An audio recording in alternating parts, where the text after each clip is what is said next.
차가운 새벽 공기가 영국 버킹엄 궁의 왕실 마구간, 로열 뮤즈의 자갈 깔린 마당을 무겁게 감싸고 있었습니다.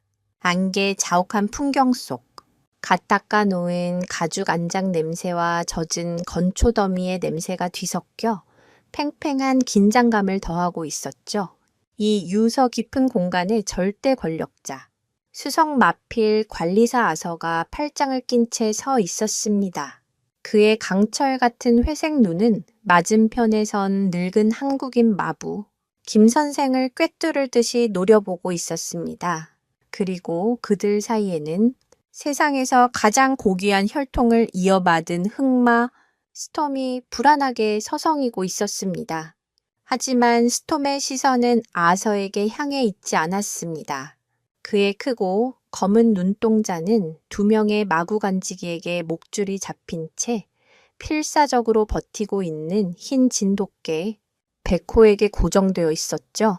스톰은 거친 콧김을 내뿜으며 앞발로 땅을 긁었고 베코는 낮은 신음과 함께 애처로운 낑낑거림을 토해냈습니다. 이 모든 대치의 중심에는 바로 저 진돗개가 있었습니다. 아서는 이 모든 상황이 역겹다는 듯 얼음장 같은 목소리로 선언했습니다. 이 혐오스러운 짓은 오늘로 끝내야겠소. 이들의 운명은 곧 왕실 전체를 뒤흔들 거대한 폭풍의 서막에 불과했습니다.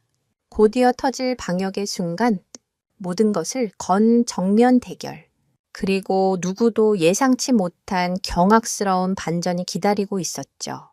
이 모든 이야기의 중심에는 그저 평범한 진돗개로 보였던 베코가 있었습니다.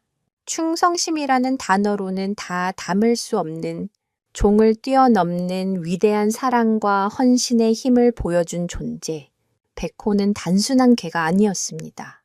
그는 왕실의 가장 고귀한 혈통을 지닌 말에게 삶의 의미 그 자체를 가르친 스승이자 유일한 가족이었습니다. 그래서 오늘 이 영상의 제목은 바로 이것입니다. 이 진돗개가 영국 왕실의 말을 키웠다. 그런데 말이 자라자 믿을 수 없는 일이 벌어졌다. 와유. 편안히 앉으시기 전에 잠시 시간을 내어 영상에 좋아요를 누르고 구독해주세요. 제 채널은 유산을 따라서입니다. 이제부터 차근차근 설명해 드리겠습니다. 모든 이야기의 시작은 몇 년 전 스톰이 태어나던 비극적인 밤으로 거슬러 올라갑니다. 로열 뮤즈는 수백 년의 역사와 전통이 살아 숨 쉬는 곳입니다. 이곳의 말들은 단순한 동물이 아니라 대영 제국의 살아있는 상징이자 왕실의 자부심, 그 자체였죠. 그 중에서도 여왕 폐하가 가장 아끼던 암말, 더체스의 출산은 초미의 관심사였습니다. 전설적인 경주마의 혈통을 그대로 이어받은 더체스는 왕실 마구간의 미래를 책임질 보석과도 같았습니다. 하지만 세상의 기대와 축복 속에서 시작된 출산은 곧 악몽으로 변했습니다. 기나긴 상고 끝에 더체스는 작고 검은 망가지를 남긴 채 세상을 떠나고 말았습니다.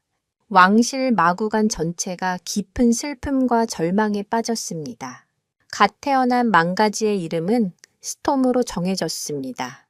이는 빅토리아 여왕 시절부터 시작된 왕실의 오랜 전통으로 왕실 말들에게 기상현상이나 자연의 강력한 힘을 상징하는 이름을 붙여 대영 제국의 위험을 나타내고자 했던 관습의 일부였습니다. 하지만 어미를 잃은 스톰에게 폭풍이라는 이름은 잔인한 역설처럼 들렸습니다. 어미의 초유를 먹지 못한 망가지는 면역력이 치명적으로 약해지고 어미와의 교감 없이는 삶의 의지 자체를 잃어버리기 십상입니다. 이는 수의학적 상식을 넘어 자연의 섭리였습니다. 수석 마필 관리사 아서는 이 상황을 냉정하게 판단했습니다. 그는 50대 후반의 남자로 평생을 왕실의 엄격한 규율과 전통 속에서 살아온 인물이었습니다. 그에게 말은 감정을 나눌 대상이 아니라 철저하게 관리되고 평가받아야 할 왕실의 자산이었습니다. 그는 마구간지기들에게 말했습니다. 고와 망가지는 약한 고리일 뿐이야. 감상에 젖을 시간은 없어. 자연의 순리대로 두는 수밖에. 그의 말은 차가웠지만 수십 년간의 경험에서 우러나온 현실적인 판단이기도 했습니다. 마구간지기들은 아서의 지시에 따라 스톰에게 젖병을 물리려 애썼고 다른 암말에게 붙여보려 했지만 모두 허사였습니다. 스톰은 필사적인 인간의 노력을 모두 거부한 채 그저 어미가 누워있던 차가운 집더미 위에서 미동도 없이 누워만 있었습니다. 작은 몸은 하루가 다르게 말라갔고 생명의 불꽃은 금방이라도 꺼질 듯 위태로웠습니다. 이 모든 과정을 침묵 속에서 지켜보는 이가 있었습니다. 늙은 한국인 마부, 김 선생이었습니다. 그는 수년 전 동물과의 신비로운 교감 능력을 인정받아 특별히 왕실 마구간으로 초빙된 인물이었습니다. 그는 늘 과묵했지만 그의 눈은 동물들의 가장 미세한 감정 변화까지도 읽어냈습니다. 그의 곁에는 항상 그의 진돗개 베코가 있었습니다. 베코는 이 낯선 영국 땅에서 모두에게 경계의 대상이었습니다. 오직 자신의 주인인 김 선생에게만 꼬리를 흔들고 복종하는 진돗개의 기질은 다른 마구간지기들에게 배타적이고 사나운 개로 비쳤습니다. 하지만 김 선생은 알고 있었습니다. 베코의 그 깊고 고요한 눈 속에 얼마나 큰 지혜와 충성심이 담겨 있는지를 베코 역시 마구간 구석에서 스톰의 비극을 빠짐없이 지켜보고 있었습니다. 귀를 쫑긋 세운 채 스톰의 희미한 숨소리 하나, 작은 신음 하나 놓치지 않으려는 듯 온 신경을 집중하고 있었죠. 김 선생은 스톰에 꺼져가는 생명과 그것을 지켜보는 베코의 기묘한 시선 속에서 무언가 운명적인 연결고리를 감지했습니다. 아서가 스톰에 대한 모든 희망을 접고 안락사까지 고려하던 바로 그날 밤이었습니다. 김 선생은 누구도 예상치 못한 결심을 하게 됩니다. 그날 밤 순찰을 돌던 젊은 마구간직이 톰은 스톰의 마구간에서 흘러나오는 이상한 소리를 들었습니다. 끙끙거리는 소리도 젖병을 빠는 소리도 아니었습니다. 무언가 따뜻하고 안정적이며 규칙적인 소리, 호기심에 이끌린 톰은 조심스럽게 마구간 문틈으로 안을 들여다보았습니다. 그리고 그 순간 그는 자신의 눈을 의심했습니다. 그의 눈앞에 펼쳐진 광경은 로열 뮤즈의 수백 년 역사상 단 한 번도 없었던 자연의 모든 법칙과 왕실의 엄격한 규율을 송두리째 무시하는 절대적으로 불가능한 장면이었습니다. 그가 본 것은 과연 무엇이었을까요? 톰이 문틈으로 목격한 광경은 그야말로 충격 그 자체였습니다. 죽음의 문턱에 서 있던 작은 망가지 스톰이 집더미 위에 조용히 엎드린 베코의 품에 파고들어 새근새근 잠들어 있었습니다.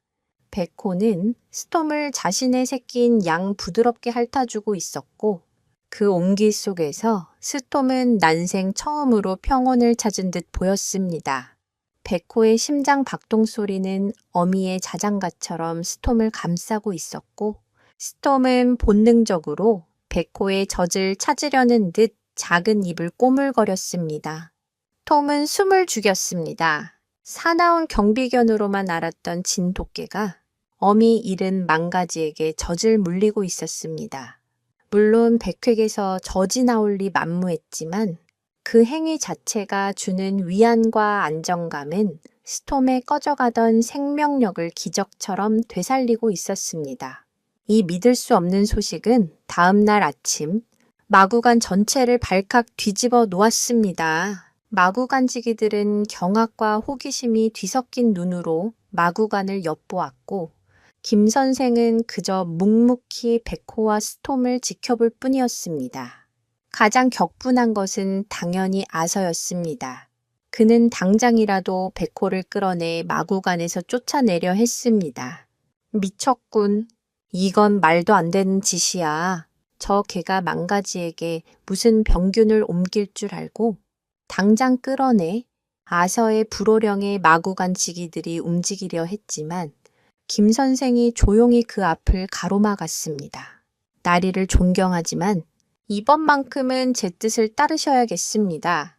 김 선생의 조용하지만 단호한 목소리에는 그 누구도 거역할 수 없는 힘이 실려 있었습니다.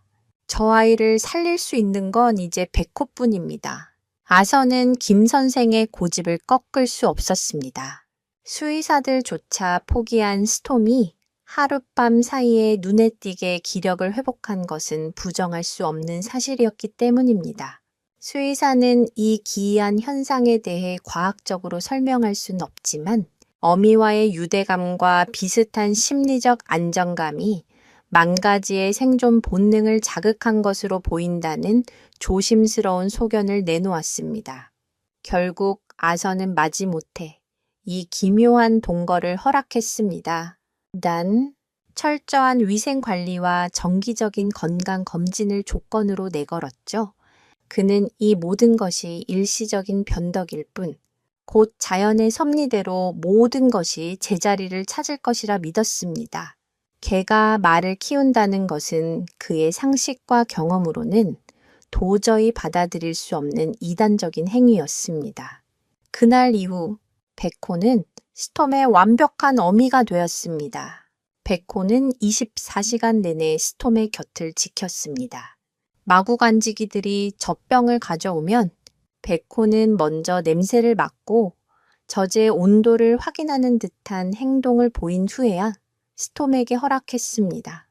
스톰이 젖을 먹는 동안에는 그의 목을 핥아주며 소화를 도왔고 잠이 들면 그의 몸에 자신의 천을 나누어 주었습니다. 진돗개는 본래 한 주인에게만 충성하는 것으로 유명하지만 그 충성심의 대상을 스스로 정하면 목숨까지 바치는 헌신을 보여줍니다. 백회계의 스톰은 김 선생 다음으로 아니 어쩌면 그 이상으로 지켜야 할 존재가 된 것입니다. 시간이 흐르면서 스톰은 놀라운 속도로 건강을 되찾았습니다. 앙상했던 갈비뼈에는 살이 오르기 시작했고 희미했던 눈빛에는 총기가 돌아왔습니다. 그리고 스톰은 백호를 완벽하게 자신의 어미로 인식하기 시작했습니다. 그는 백호의 뒤를 강아지처럼 졸졸 따라다녔고 백호가 눕는 자세, 물을 마시는 방식까지 흉내냈습니다. 다른 말들이 마른 건초를 먹을 때 스톰은 백호가 먹는 사료 그릇에 코를 박고 킁킁거리기도 했습니다. 마구간지기들은 이 기묘하고 사랑스러운 광경을 보며 웃음을 터뜨렸지만 아서의 표정은 날이 갈수록 어두워졌습니다. 그의 눈에 스톰은 점점 말이 아닌 개를 흉내내는 기형적인 존재로 비쳤기 때문입니다. 여기서 흥미로운 사실 하나는 동물학자들 사이에서는 gag imprinting 현상이 종을 뛰어넘어 일어나는 사례가 종종 보고된다는 점입니다. 오리가 사람을 어미로 따르는 것처럼 생후 초기에 누구와 강한 유대를 형성하느냐에 따라 동물의 정체성과 행동 양식이 결정될 수 있다는 이론입니다. 스톰에게 백호는 단순한 보호자를 넘어 세상의 모든 것을 가르쳐주는 유일한 스승이자 존재의 기준이 되어버린 것입니다. 김 선생은 아서의 우려를 모르는 바가 아니었지만 그는 백호와 스톰의 관계를 굳게 믿었습니다. 그는 백호가 단순한 애정뿐만 아니라 그 나름의 방식으로 스톰을 강한 말로 키우고 있다는 것을 알고 있었습니다. 백호는 스톰과 함께 마구간을 뛰어다니며 놀아주었고 그 과정에서 스톰의 다리 근육은 다른 망가지들보다 훨씬 더 단단하고 민첩하게 발달했습니다. 또한 백호는 외부의 작은 소리나 낯선 냄새에 즉각적으로 반응하며 경계태세를 취했는데 스톰 역시 이를 보고 배우며 다른 말들이 무시하고 지나치는 사소한 변화까지 감지하는 예민한 감각을 키워나갔습니다. 이것은 훗날 스톰을 다른 말들과는 차원이 다른 특별한 존재로 만드는 중요한 밑거름이 됩니다. 하지만 아서는 이러한 긍정적인 변화들을 인정하려 하지 않았습니다.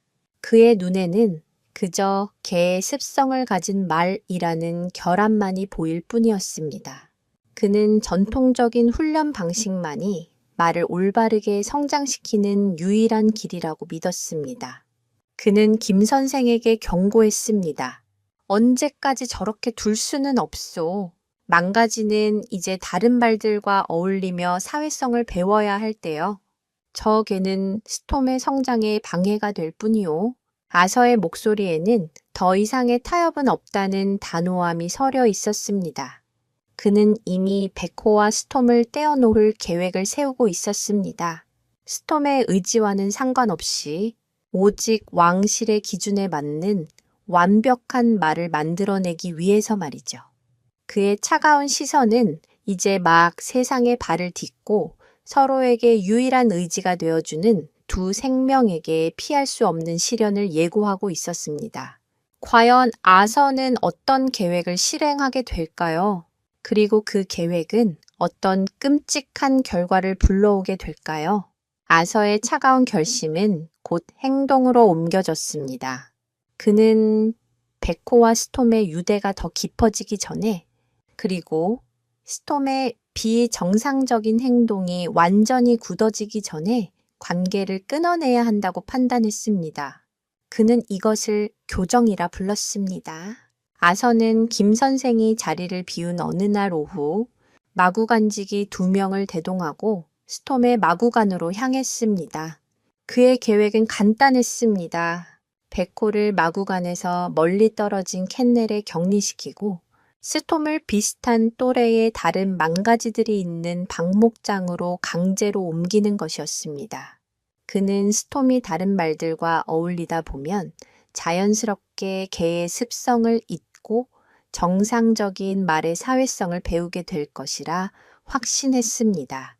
베코는 낯선 이들이 자신과 스톰에게 다가오자 즉시 경계 태세를 취했습니다. 낮게 으르렁거리며 스톰의 앞을 가로막아 섰습니다.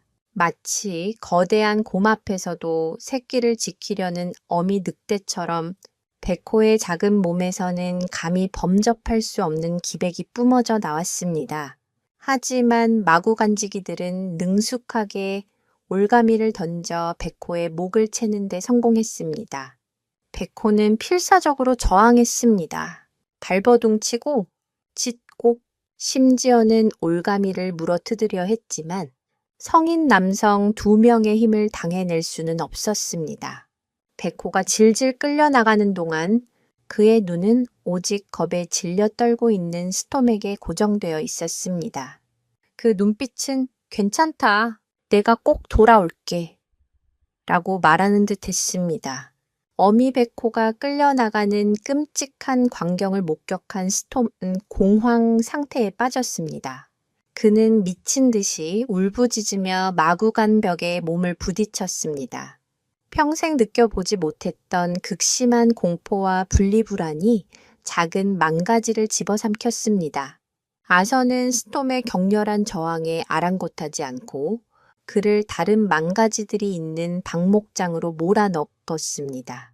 그의 예상대로라면 스톰은 곧 새로운 환경과 친구들에게 흥미를 느끼고 안정을 찾아야 했습니다. 하지만 아서의 예상은 처참하게 빗나갔습니다. 방목장에 내던져진 스톰은 다른 망가지들에게 전혀 관심을 보이지 않았습니다. 오히려 그들의 접근을 극도로 경계하며 구석으로 도망쳤습니다. 다른 망가지들은 이 새로운 이방인에게 호기심을 보이며 다가왔지만 스톰은 그들의 친근한 접근을 위협으로 받아들이고 뒷발질을 하거나 이빨을 드러내며 격렬하게 저항했습니다. 그는 무리에 섞이기를 거부했고 오직 베코가 사라진 마구간 쪽을 바라보며 애처롭게 울부짖을 뿐이었습니다. 그의 울음소리는 온종일 로열 뮤즈에 울려 퍼졌고 듣는 이들의 마음을 아프게 했습니다. 상황은 시간이 갈수록 악화되었습니다. 스톰은 마구간지기들이 주는 먹이와 물을 일절 거부했습니다. 그의 유일한 어미였던 베코가 사라진 세상에서 먹고 마시는 행위는 아무런 의미가 없었습니다. 며칠 만에 스톰의 몸은 다시 급격하게 쇠약해지기 시작했습니다. 애써 찌웠던 살은 흔적도 없이 사라졌고 털은 윤기를 잃고 푸석푸석해졌습니다. 무엇보다 심각한 것은 그의 눈이었습니다. 한때 총명함과 호기심으로 반짝이던 그의 눈은 이제 깊은 절망과 체념으로 가득 차 있었습니다.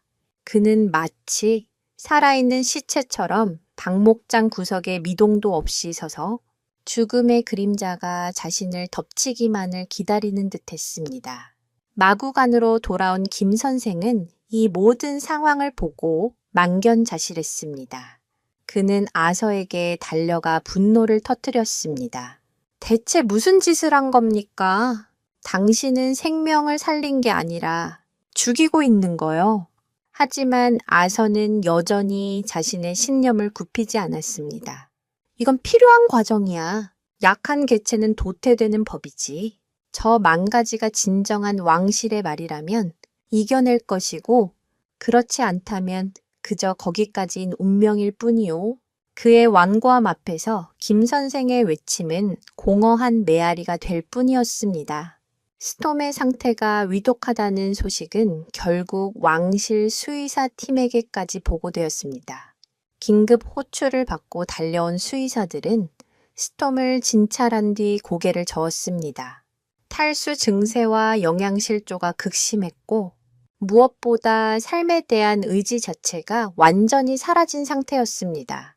온갖 영양제를 주사하고 강제로 유동식을 공급하려 했지만 스톰은 모든 것을 거부했습니다. 수의사는 아서에게 조용히 말했습니다. 이러다간 하룻밤을 넘기기 힘들 것 같습니다. 시민성 쇼크로 인한 급성 쇠약입니다. 마음의 준비를 하시는 게 좋겠습니다. 아서는 자신의 결정이 스톰을 죽음으로 내몰았다는 사실을 받아들일 수 없었습니다. 그는 자신의 경험과 지식이 틀렸다는 것을 인정하고 싶지 않았습니다. 하지만 서서히 꺼져가는 스톰의 숨소리를 듣고 있자니 그의 강철 같던 신념에도 균열이 가기 시작했습니다. 바로 그때 김 선생이 아서 앞에 섰습니다. 그의 눈에는 눈물이 그렁했지만 목소리는 그 어느 때보다 단호했습니다. 마지막으로 한 번만 더 기회를 주십시오. 제가 스톰을 살려내겠습니다. 단 제 방식대로 하게 해 주십시오. 절체절명의 순간 김 선생은 어떤 계획을 가지고 있었던 것일까요? 그의 계획은 과연 죽음의 문턱에 선 스톰을 되돌릴 수 있을까요? 시간은 얼마 남지 않았습니다.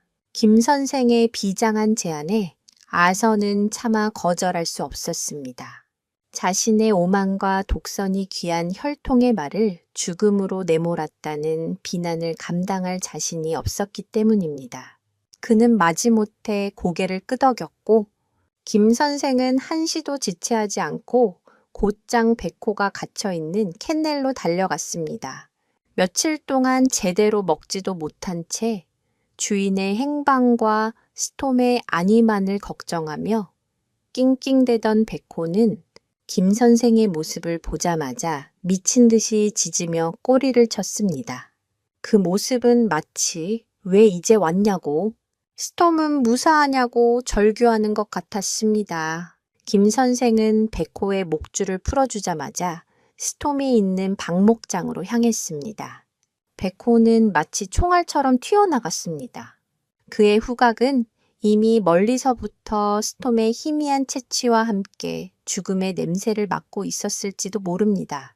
박목장에 도착한 베코는 구석에 쓰러져 희미하게 숨만 내쉬고 있는 스톰을 발견하고는 단 한순간의 망설임도 없이 그에게 달려갔습니다. 그리고는 스톰의 얼굴과 목, 몸 구석구석을 핥기 시작했습니다.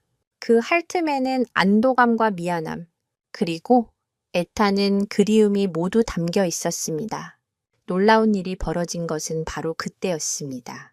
죽은 듯이 미동도 없던 스톰의 귀가 아주 미세하게 움찔거렸습니다. 곧이어 그의 콧구멍이 벌름거렸고 희미하게 감겨있던 눈꺼풀이 파르르 떨렸습니다.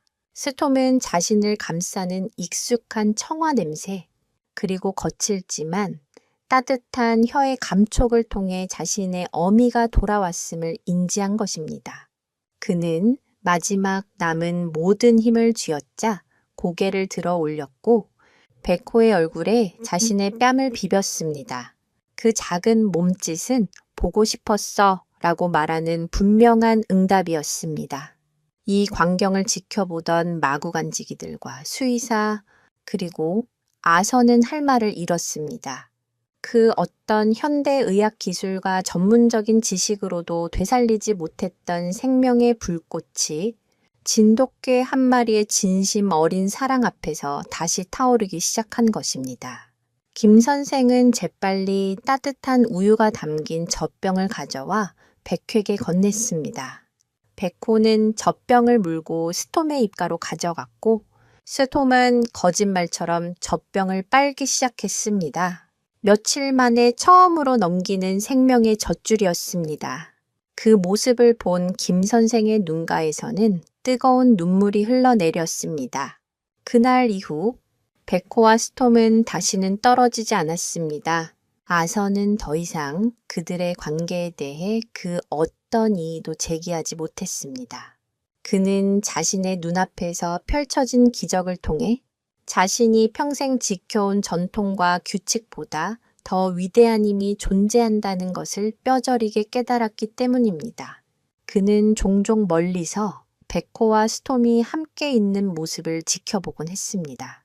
그의 표정은 여전히 무뚝뚝했지만 그 눈빛 속에는 이전에는 볼 수 없었던 복잡한 감정, 어쩌면 경외감과 같은 것이 담겨 있었습니다. 베코의 보살핌 속에서 스톰은 이전보다 훨씬 더 건강하고 활기차게 성장했습니다.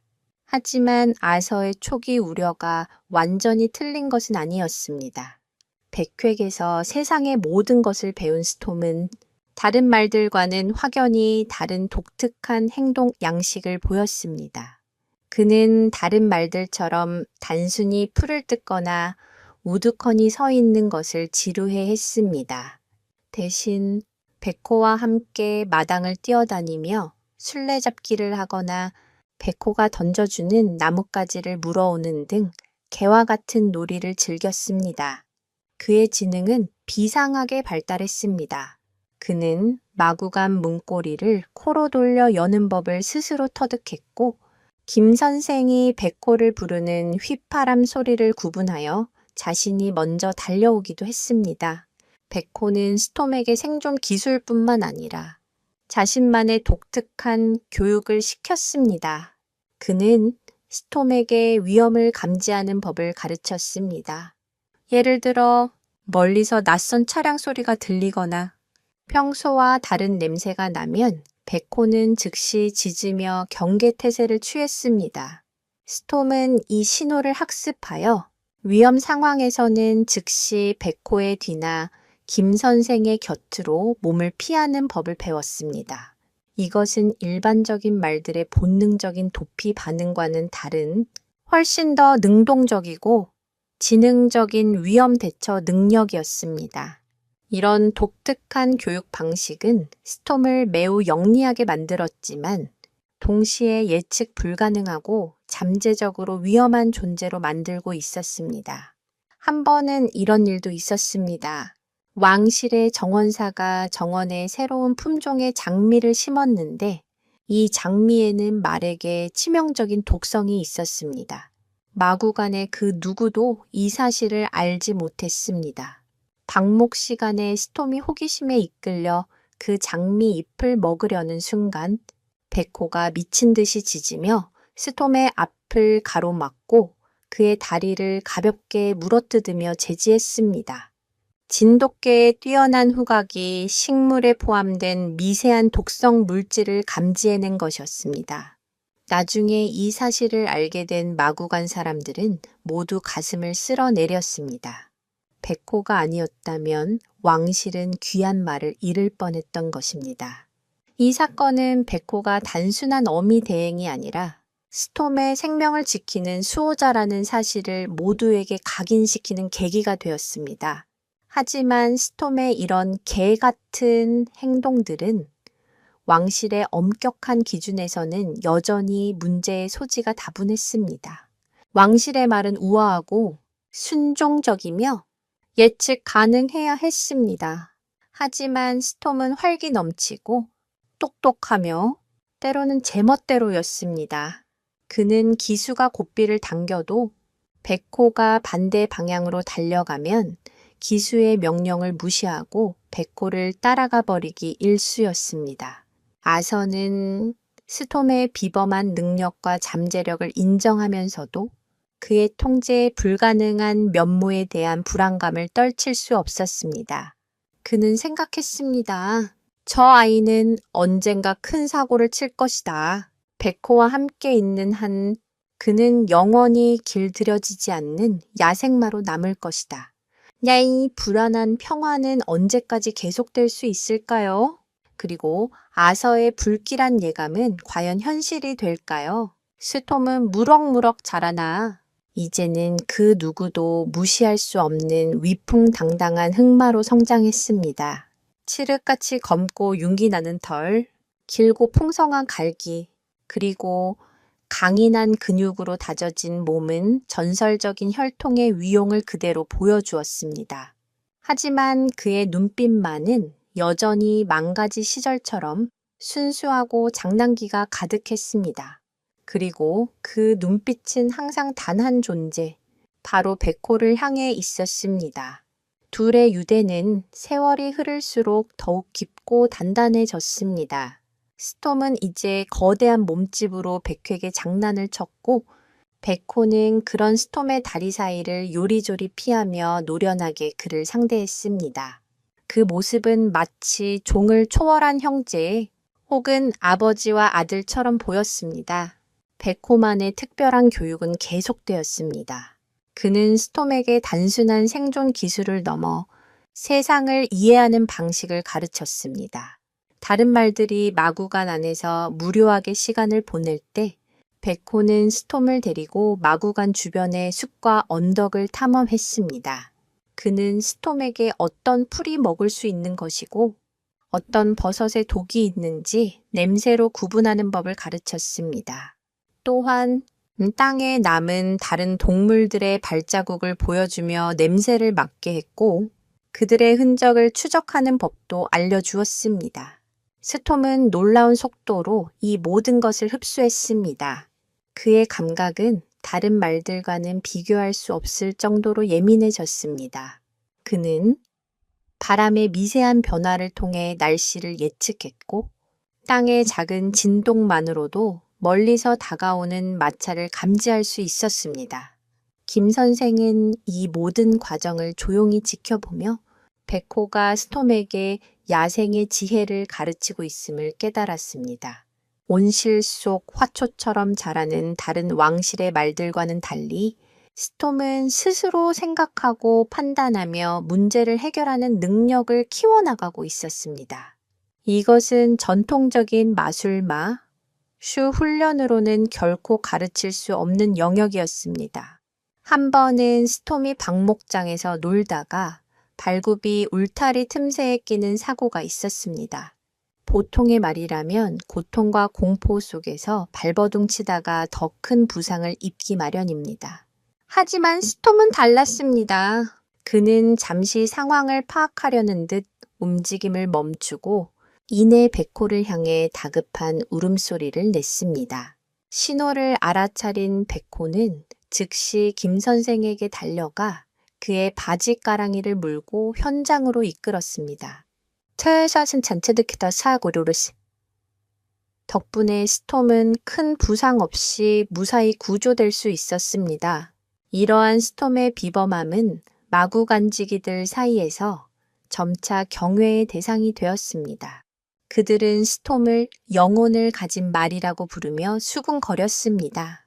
하지만 아서의 시선은 여전히 차가웠습니다.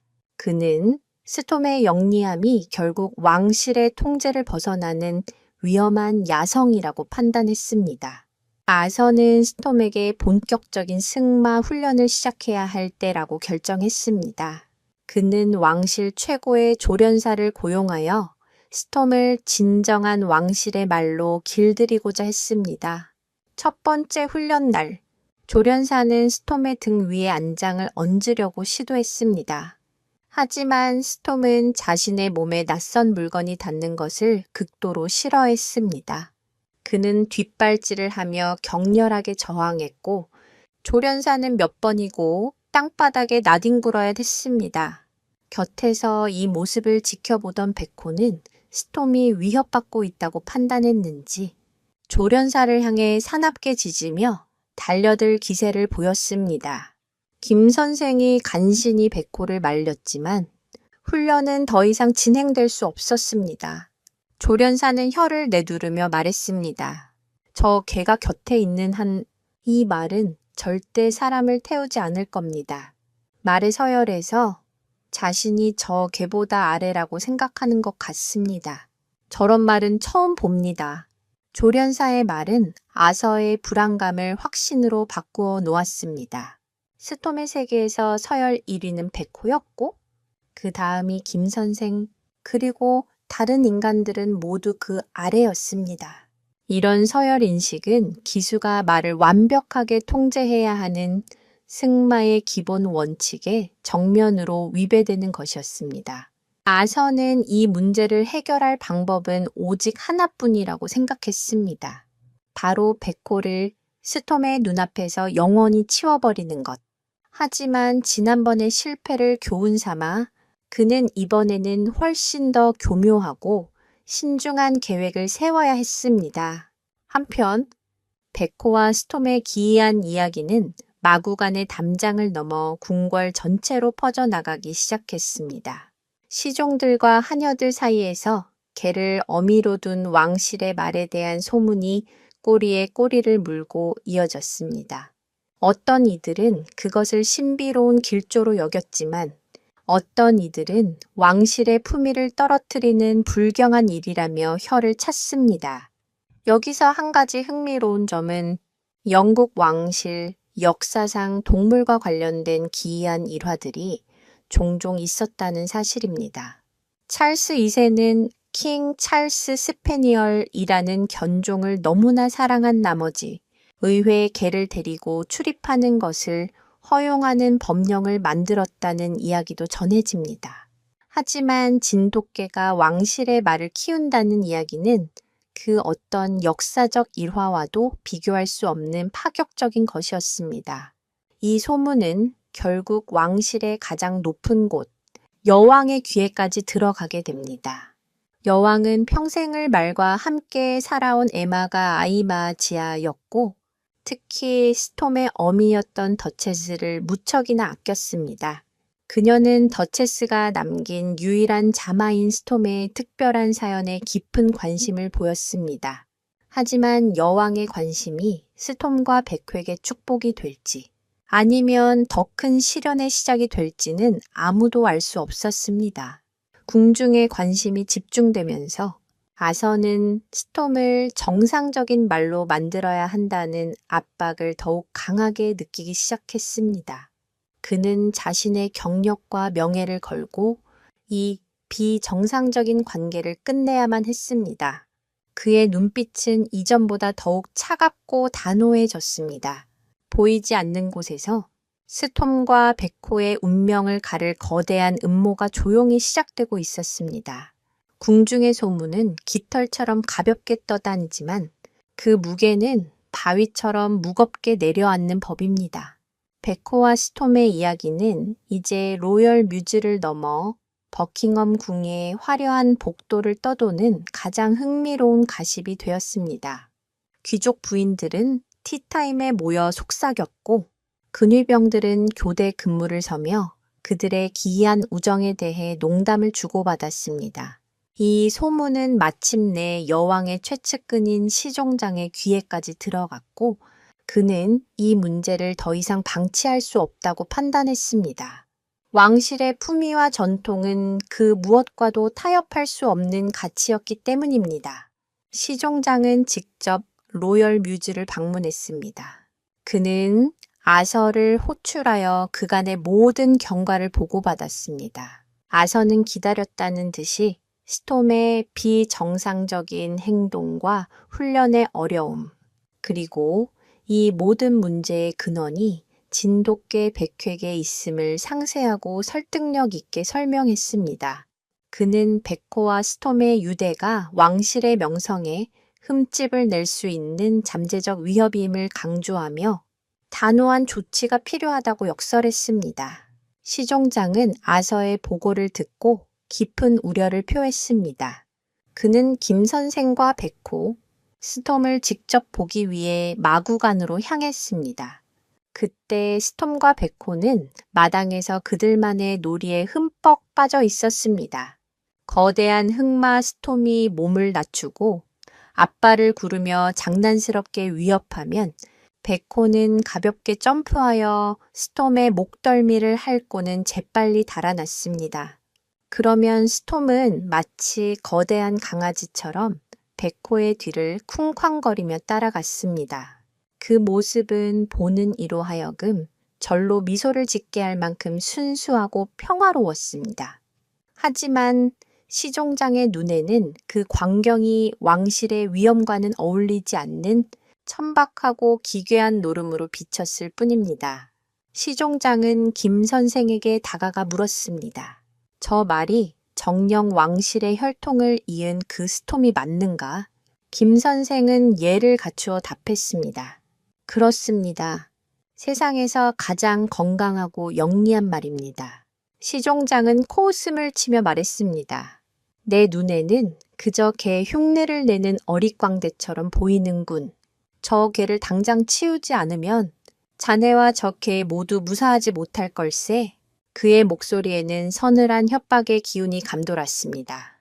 김 선생은 허리를 꼿꼿이 세우고 대답했습니다. 백호는 스톰의 생명의 은인이며 유일한 가족입니다. 저 둘을 떼어놓는 것은 스톰을 다시 죽음으로 내모는 것과 같습니다. 김 선생의 흔들림 없는 태도에 시종장의 얼굴은 분노로 붉게 달아올랐습니다. 이 짧은 만남은 백호와 스톰의 운명에 결정적인 영향을 미쳤습니다. 시종장은 궁으로 돌아가 여왕에게 이 문제는 더 이상 감상적으로 대처할 사안이 아니라고 보고했습니다. 그는 스톰이 다가오는 왕실의 중요 행사인 트루핑 더 컬러에서 중요한 역할을 맡아야 하는데 지금과 같은 상태로는 왕실 망신만 시킬 것이 뻔하다고 주장했습니다. 트루핑 더 컬러는 여왕의 공식 생일을 축하하는 군기 분열식으로 영국 왕실의 권위와 전통을 전 세계에 과시하는 가장 중요한 연례 행사 중 하나입니다. 이 행사에 동원되는 말들은 수년간의 혹독한 훈련을 거쳐 그 어떤 소음이나 돌발 상황에도 미동조차 하지 않는 완벽한 통제력을 보여야 합니다.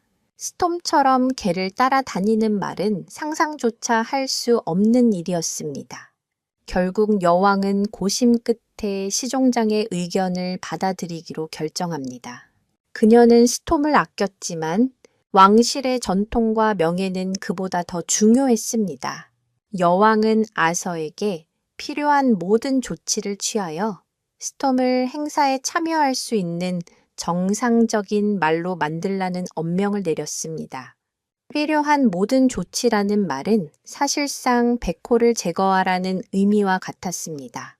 왕실의 공식적인 명령이 내려오자 아서는 더 이상 거리낄 것이 없었습니다. 그는 이제 김 선생의 반대나 스톰의 저항을 무시하고 자신의 계획을 실행할 수 있는 절대적인 권한을 얻게 된 것입니다. 아서는 두 번째 분리 작전을 계획했습니다. 이번에는 지난번처럼 어설프지 않았습니다. 그는 김 선생을 속이기 위해 다른 왕실 소유의 목장에서 특별한 약초가 필요하다는 거짓 핑계를 대고 그를 며칠간 출장을 보냈습니다. 김 선생은 아무것도 모른 채 스톰과 백호를 잘 부탁한다는 말을 남기고 런던을 떠났습니다. 김 선생이 떠나자마자 아선은 행동을 개시했습니다. 하지만 이번에는 백호를 마구간 근처 캐넬에 두는 실수를 반복하지 않았습니다. 그는 백호를 다시는 돌아올 수 없는 곳, 런던에서 수백 킬로미터 떨어진 시골의 동물 보호소로 보내버릴 계획을 세웠습니다. 그날 밤 아선은 2명의 건장한 마구 간지기와 함께 스톰의 마구간으로 들어갔습니다. 스톰의 곁에서 평화롭게 잠들어 있던 백호는 인기척에 잠이 깨 으르렁거렸습니다. 스톰 역시 불안한 낌새를 눈치채고 자리에서 일어났습니다. 하지만 이번에 그들이 마주한 것은 단순한 올가미가 아니었습니다. 한 명의 마구간지기가 재빨리 스톰의 목에 고삐를 걸어 제압하는 동안 다른 한 명은 백호의 목에 마취제가 든 주사를 놓았습니다.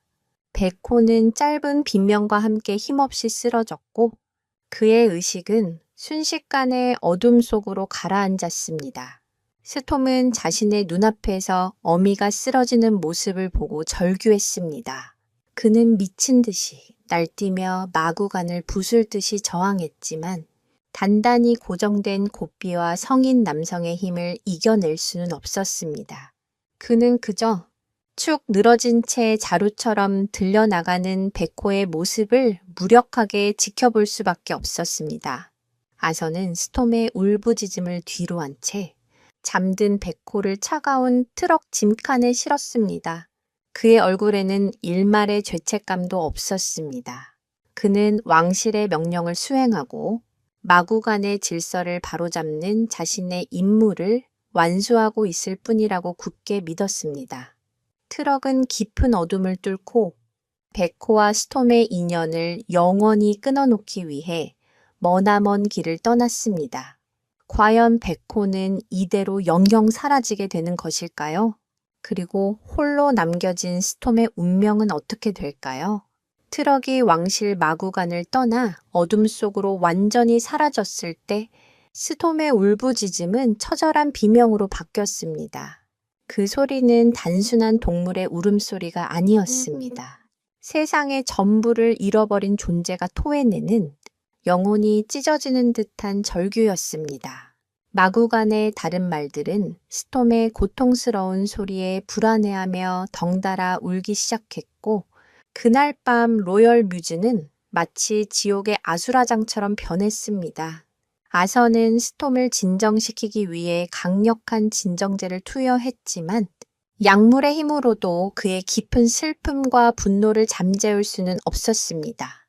스톰은 약에 취해 비틀거리면서도 백호가 사라진 문 쪽을 향해 끊임없이 고개를 돌리며 애타게 그를 찾았습니다. 다음 날 아침 스톰의 상태는 며칠 전의 첫 번째 이별 때보다 훨씬 더 심각했습니다. 그의 눈은 텅 비어 있었고 세상에 대한 모든 관심과 희망을 잃어버린 듯 보였습니다. 그는 먹지도 마시지도 않고 그저 마구간 구석에 못 박힌 듯 서 있었습니다.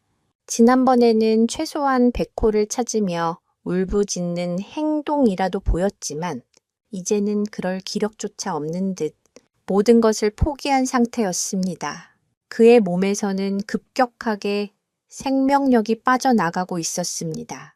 수의사가 긴급히 호출되었지만 이번에는 그 어떤 의학적 처치도 소용이 없었습니다. 스톰의 문제는 육체가 아닌 영혼의 문제였기 때문입니다. 아선은 자신의 계획이 또다시 끔찍한 결과를 초래하고 있다는 사실에 당황했습니다. 그는 이번에는 스톰이 며칠 앓다가 결국 현실을 받아들이고 훈련에 적응할 것이라고 예상했습니다. 하지만 스톰의 저항은 그의 예상을 훨씬 뛰어넘는 것이었습니다. 스톰은 단순히 슬퍼하는 것이 아니었습니다. 그는 백호 없이는 살아갈 수 없다는 것을 자신의 존재 이유 자체가 사라졌다는 것을 온몸으로 보여주고 있었습니다.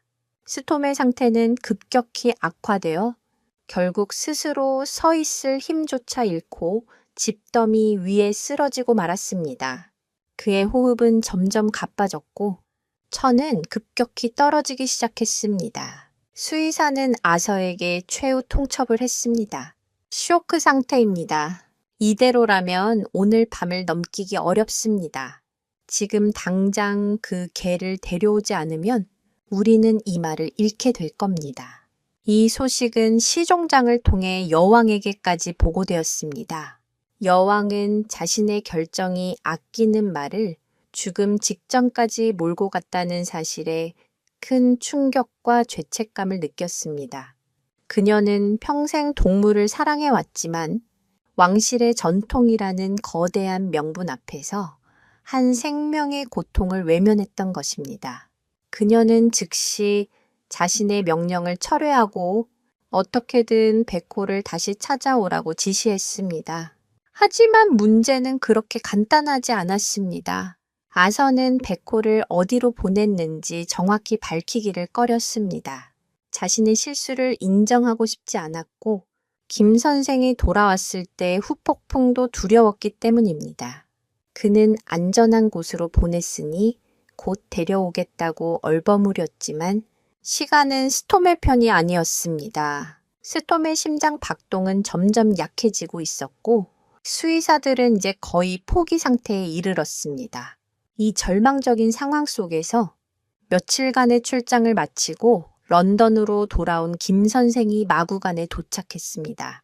마구간의 참혹한 광경과 죽어가고 있는 스톰, 그리고 보이지 않는 베코의 모습에 김 선생은 모든 상황을 즉시 파악했습니다.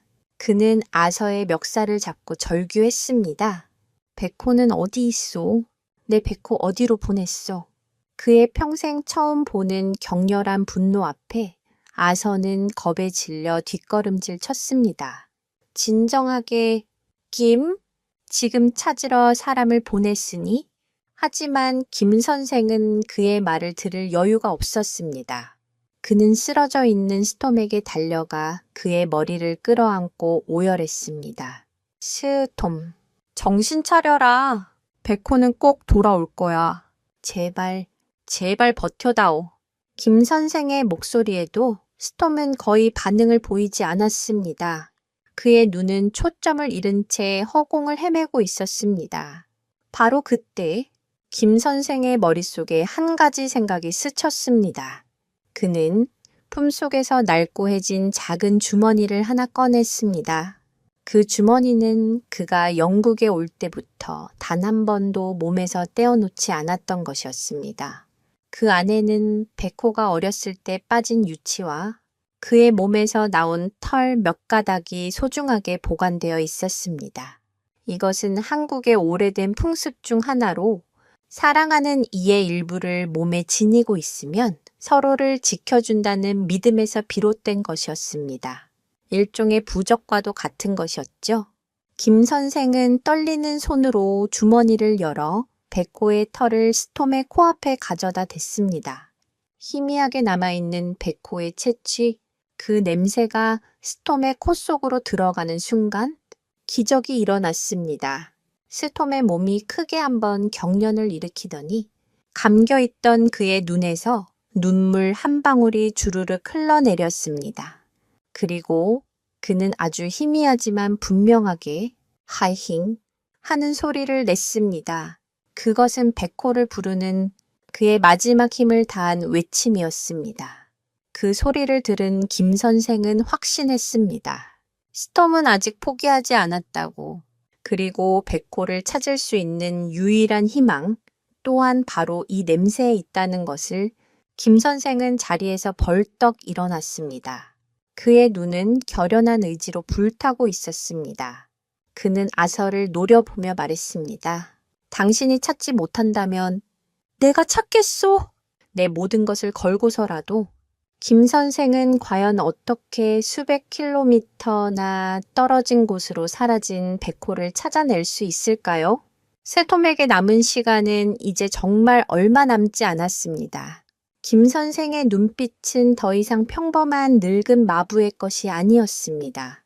그것은 자신의 전부를 걸고 불가능에 도전하려는 자의 결연한 의지 그 자체였습니다. 그는 아서에게 다시 한번 백호를 보낸 곳을 다그쳤고 극심한 압박감과 죄책감에 시달리던 아서는 마침내 실토하고 말았습니다.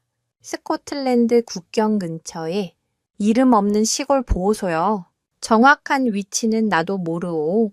그저 중개인에게 맡겼을 뿐. 그 말을 듣는 순간 김 선생의 얼굴은 절망으로 굳어졌습니다.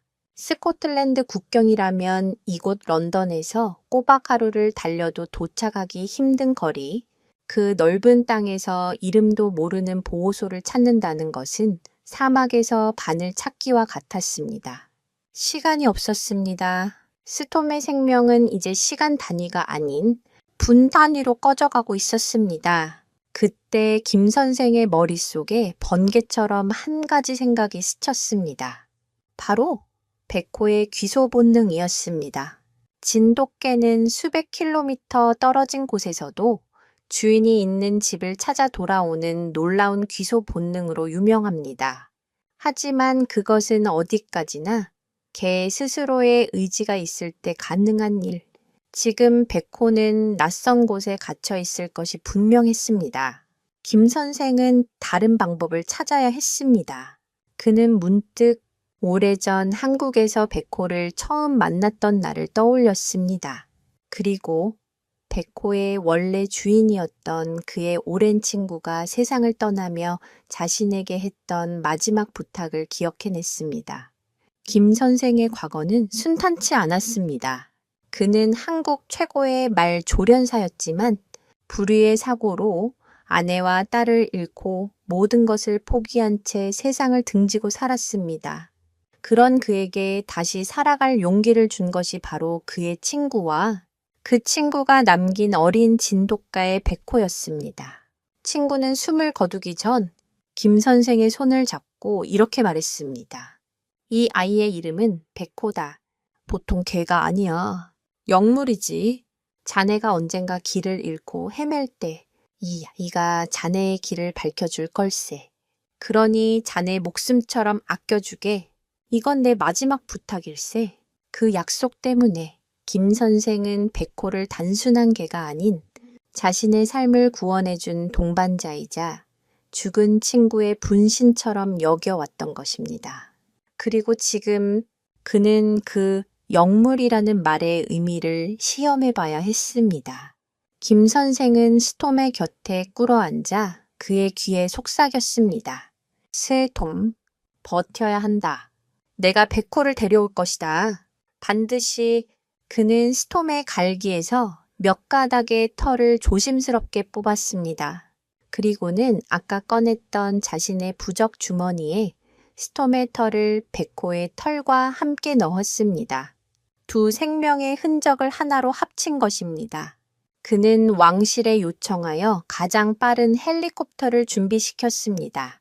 왕실은 이제 스톰을 살리기 위해서라면 그 어떤 지원도 아끼지 않았습니다. 헬리콥터는 굉음과 함께 런던을 떠나 북쪽으로 향했습니다. 김 선생은 조종색에 스코틀랜드 국경 근처의 시골 지역을 최대한 낮게 날아달라고 부탁했습니다. 그의 손에는 낡은 나침반과 지도가 들려 있었지만 그가 정말로 의지하는 것은 그런 것들이 아니었습니다. 그는 눈을 감고 오직 백호와의 정신적 교감에 집중했습니다. 그는 마음속으로 끊임없이 백호를 불렀습니다. 백호야, 어디 있느냐? 스톰이 죽어간다. 내가 가고 있다. 다 이것은 비과학적이고 비논리적인 거의 주술에 가까운 행위였습니다. 하지만 김 선생은 믿었습니다.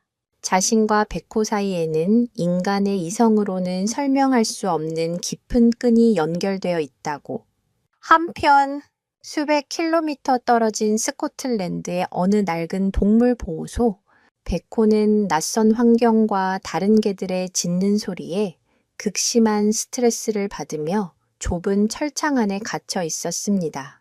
그는 마취에서 깨어난 순간부터 단 한순간도 쉬지 않고 철창 문을 긁고 울부짖으며 탈출을 시도했습니다.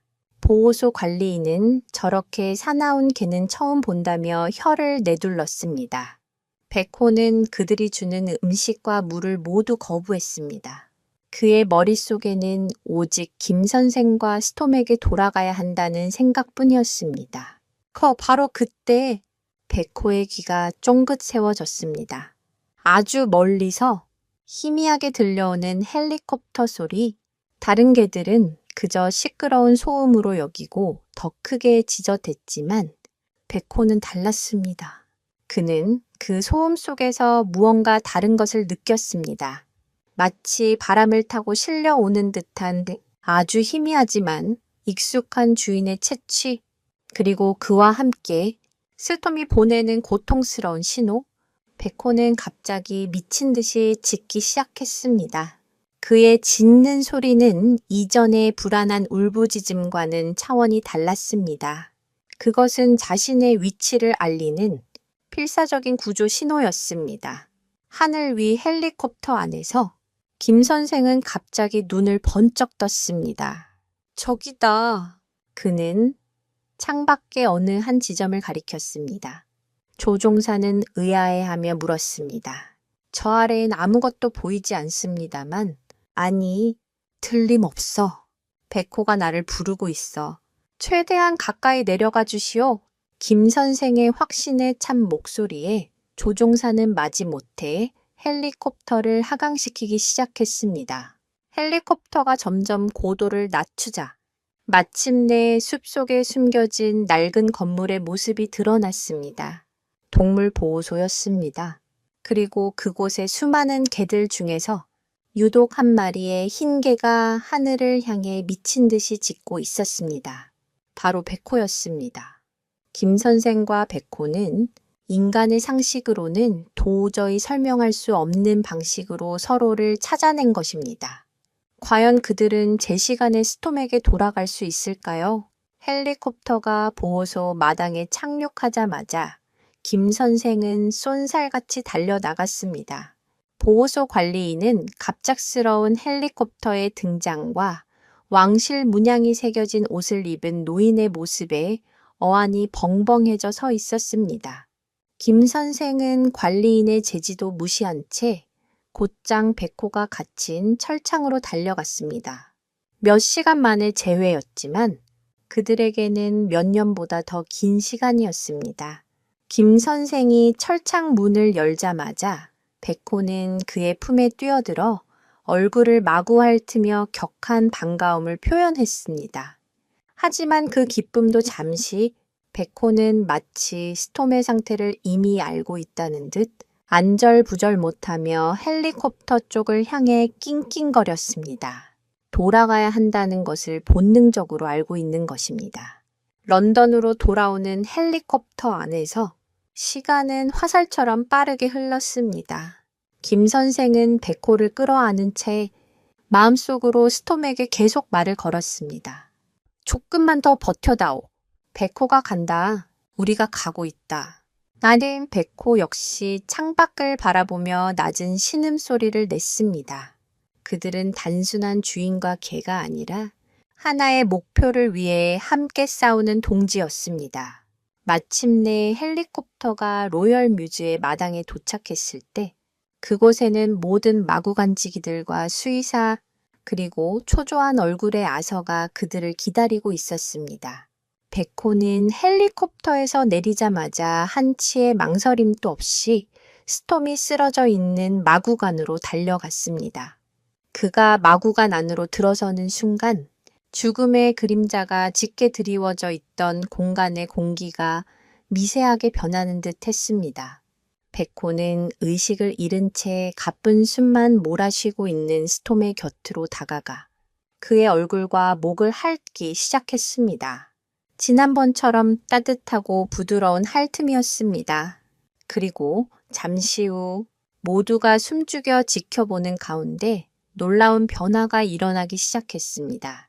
스톰의 가쁘던 호흡이 서서히 안정을 되찾기 시작했습니다.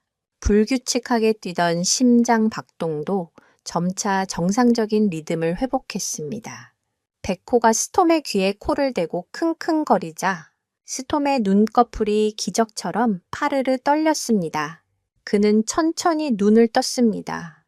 초점 없던 그의 눈동자에 마침내 그리워하던 백호의 모습이 담기는 순간 스톰의 눈에서 다시 한번 뜨거운 눈물이 흘러내렸습니다. 그는 마지막 남은 힘을 다해 고개를 들어 백호의 뺨에 자신의 뺨을 비볐습니다.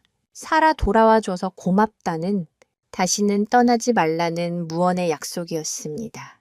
이 감동적인 재회의 순간은 종을 뛰어넘는 사랑의 위대함을 증명하는 경이로운 장면이었습니다. 이 사건 이후 로열 뮤즈에서 감히 백호와 스톰의 관계를 거론하는 사람은 아무도 없었습니다. 아서는 김 선생에게 깊이 머리 숙여 사죄했고 그들의 특별한 유대를 존중하겠다고 약속했습니다. 여왕 역시 모든 보고를 받고 때로는 가장 오래된 전통보다 더 중요한 가치가 있는 법이라는 말을 남겼다고 전해집니다. 백호는 이제 단순한 개가 아니라 스톰의 생명을 구한 영웅이자 로열 뮤즈의 특별한 구성원으로 공식적으로 인정받게 되었습니다. 백호의 극진한 보살핌 속에서 스톰은 빠르게 건강을 회복했고 이전보다 훨씬 더 당당하고 아름다운 말로 성장했습니다. 그의 몸은 왕실 최고의 혈통답게 완벽한 비율과 근육을 자랑했으며 그의 지성과 감성은 백호와의 교감을 통해 다른 말들은 감히 흉내낼 수 없는 깊이를 갖게 되었습니다. 하지만 이 평화는 어딘가 불안한 구석이 있었습니다. 스톰의 마음속 깊은 곳에는 두 번의 강제 이별로 인한 트라우마가 흉터처럼 남아 있었습니다. 그는 백호가 자신의 시야에서 잠시라도 사라지면 극도의 불안 증세를 보였고 김 선생 이외의 다른 인간에 대한 경계심은 이전보다 훨씬 더 강해졌습니다. 특히 자신에게 끔찍한 고통을 안겨주었던 아서에 대한 불신은 쉽게 사라지지 않았습니다. 아서가 다가가기만 해도 스톰은 귀를 뒤로 젖히고 위협적으로 콧김을 내뿜었습니다. 아서는 죄책감에 스톰에게 맛있는 각설탕을 건네며 화해를 시도했지만 스톰은 고개를 돌려버리곤 했습니다. 여기서 흥미로운 사실은 말은 자신에게 긍정적인 경험을 준 사람과 부정적인 경험을 준 사람의 얼굴을 사진만 보고도 구분할 수 있을 정도로 뛰어난 기억력과 안면 인식 능력을 가지고 있다는 연구 결과가 있다는 점입니다. 스톰에게 아서는 자신의 유일한 가족을 빼앗아 갔던 적으로 확실하게 각인된 것입니다. 이 불안한 평화 속에서 시간은 흘렀고 마침내 왕실의 가장 큰 행사인 트루핑 더 컬러가 코앞으로 다가왔습니다. 스톰의 건강이 완전히 회복되자 왕실에서는 예정대로 스톰을 행사에 참여시키기로 결정했습니다. 물론 백호가 항상 함께 있어야 한다는 조건이 붙었습니다. 아서는 스톰이 과연 수많은 인파와 군악대의 소음, 그리고 엄격한 대열 속에서 통제될 수 있을지 깊은 우려를 떨치지 못했습니다. 하지만 이제 와서 결정을 되돌릴 수는 없었습니다. 그는 김 선생과 함께 스톰의 특별 훈련에 매달렸습니다. 백호를 행렬 옆에 항상 위치시키고 스톰이 불안해하지 않도록 안정시키는 것이 훈련의 핵심이었습니다. 훈련은 생각보다 순조롭게 진행되는 듯 보였습니다. 백호가 곁에 있자 스톰은 놀라울 정도로 침착하게 조련사의 지시에 따랐습니다. 그는 복잡한 대형을 만들고 갑작스러운 총소리에도 동요하지 않는 훈련을 훌륭하게 소화해냈습니다. 모두가 서서히 안도하기 시작했습니다. 어쩌면 스톰이 이 중요한 임무를 성공적으로 해낼 수 있을지도 모른다는 희망이 피어올랐습니다. 하지만 그 누구도 예측하지 못했습니다. 스톰의 마음속 깊은 곳에 잠재되어 있던 개의 본능이 왕실 전체를 경악시킬 예측 불가능한 돌발 행동으로 나타나게 될 줄은 운명의 그날 수많은 관중과 전 세계의 미디어가 지켜보는 앞에서 스톰은 과연 어떤 행동을 하게 될까요? 드디어 트루핑 더 컬러 당일의 아침이 밝았습니다. 런던의 하늘은 영국의 날씨답지 않게 쾌청했고 버킹엄 궁으로 향하는 길은 왕실 근위대의 화려한 제복과 관광객들의 기대감으로 가득 차 있었습니다. 로열 뮤즈의 분위기는 그 어느 때보다 긴장감이 넘쳤습니다. 스톰의 몸에는 먼지 한 톨 없이 완벽하게 닦인 최고급 가죽 안장이 얹혔고 그의 칠흑 같은 갈기는 왕실의 문양이 수놓인 붉은 리본으로 정성스럽게 따아졌습니다. 스톰은 그 자체로 살아있는 예술품처럼 보였습니다. 그의 곁에는 평소와 다름없이 백호가 조용히 앉아 있었고 김 선생은 부드러운 손길로 스톰의 목을 쓰다듬으며 그를 안정시키고 있었습니다. 괜찮다. 스톰, 늘 하던 대로만 하면 돼. 백호도 나도 내 곁에 있을 것이다. 행렬이 시작되고 스톰은 근위 기병대의 일원으로서 위풍당당하게 버킹엄 궁 앞 광장으로 들어섰습니다. 그의 압도적인 존재감과 우아한 걸음걸이는 즉시 모든 이의 시선을 사로잡았습니다. 사람들은 저 아름다운 흑마가 바로 그 개를 키운 말이라는 사실을 알지 못한 채 그저 감탄사를 연발했습니다. 김 선생과 백호는 여왕이 행사를 지켜보는 발코니 아래 눈에 잘 띄지 않는 곳에 자리를 잡고 스톰을 지켜보고 있었습니다. 지금까지는 모든 것이 순조로웠습니다. 스톰은 수많은 인파와 엄청난 군악대의 연주 속에서도 전혀 동요하지 않고 훈련받은 대로 침착하게 대열을 유지했습니다. 아서는 멀리서 그 모습을 지켜보며 안도의 한숨을 내쉬었습니다. 행사의 하이라이트는 여왕이 탄 마차가 근위대를 사열하기 위해 광장을 천천히 지나는 순간이었습니다. 모든 병사들과 말들은 조금의 미동도 없이 완벽한 부동 자세를 유지해야 했습니다.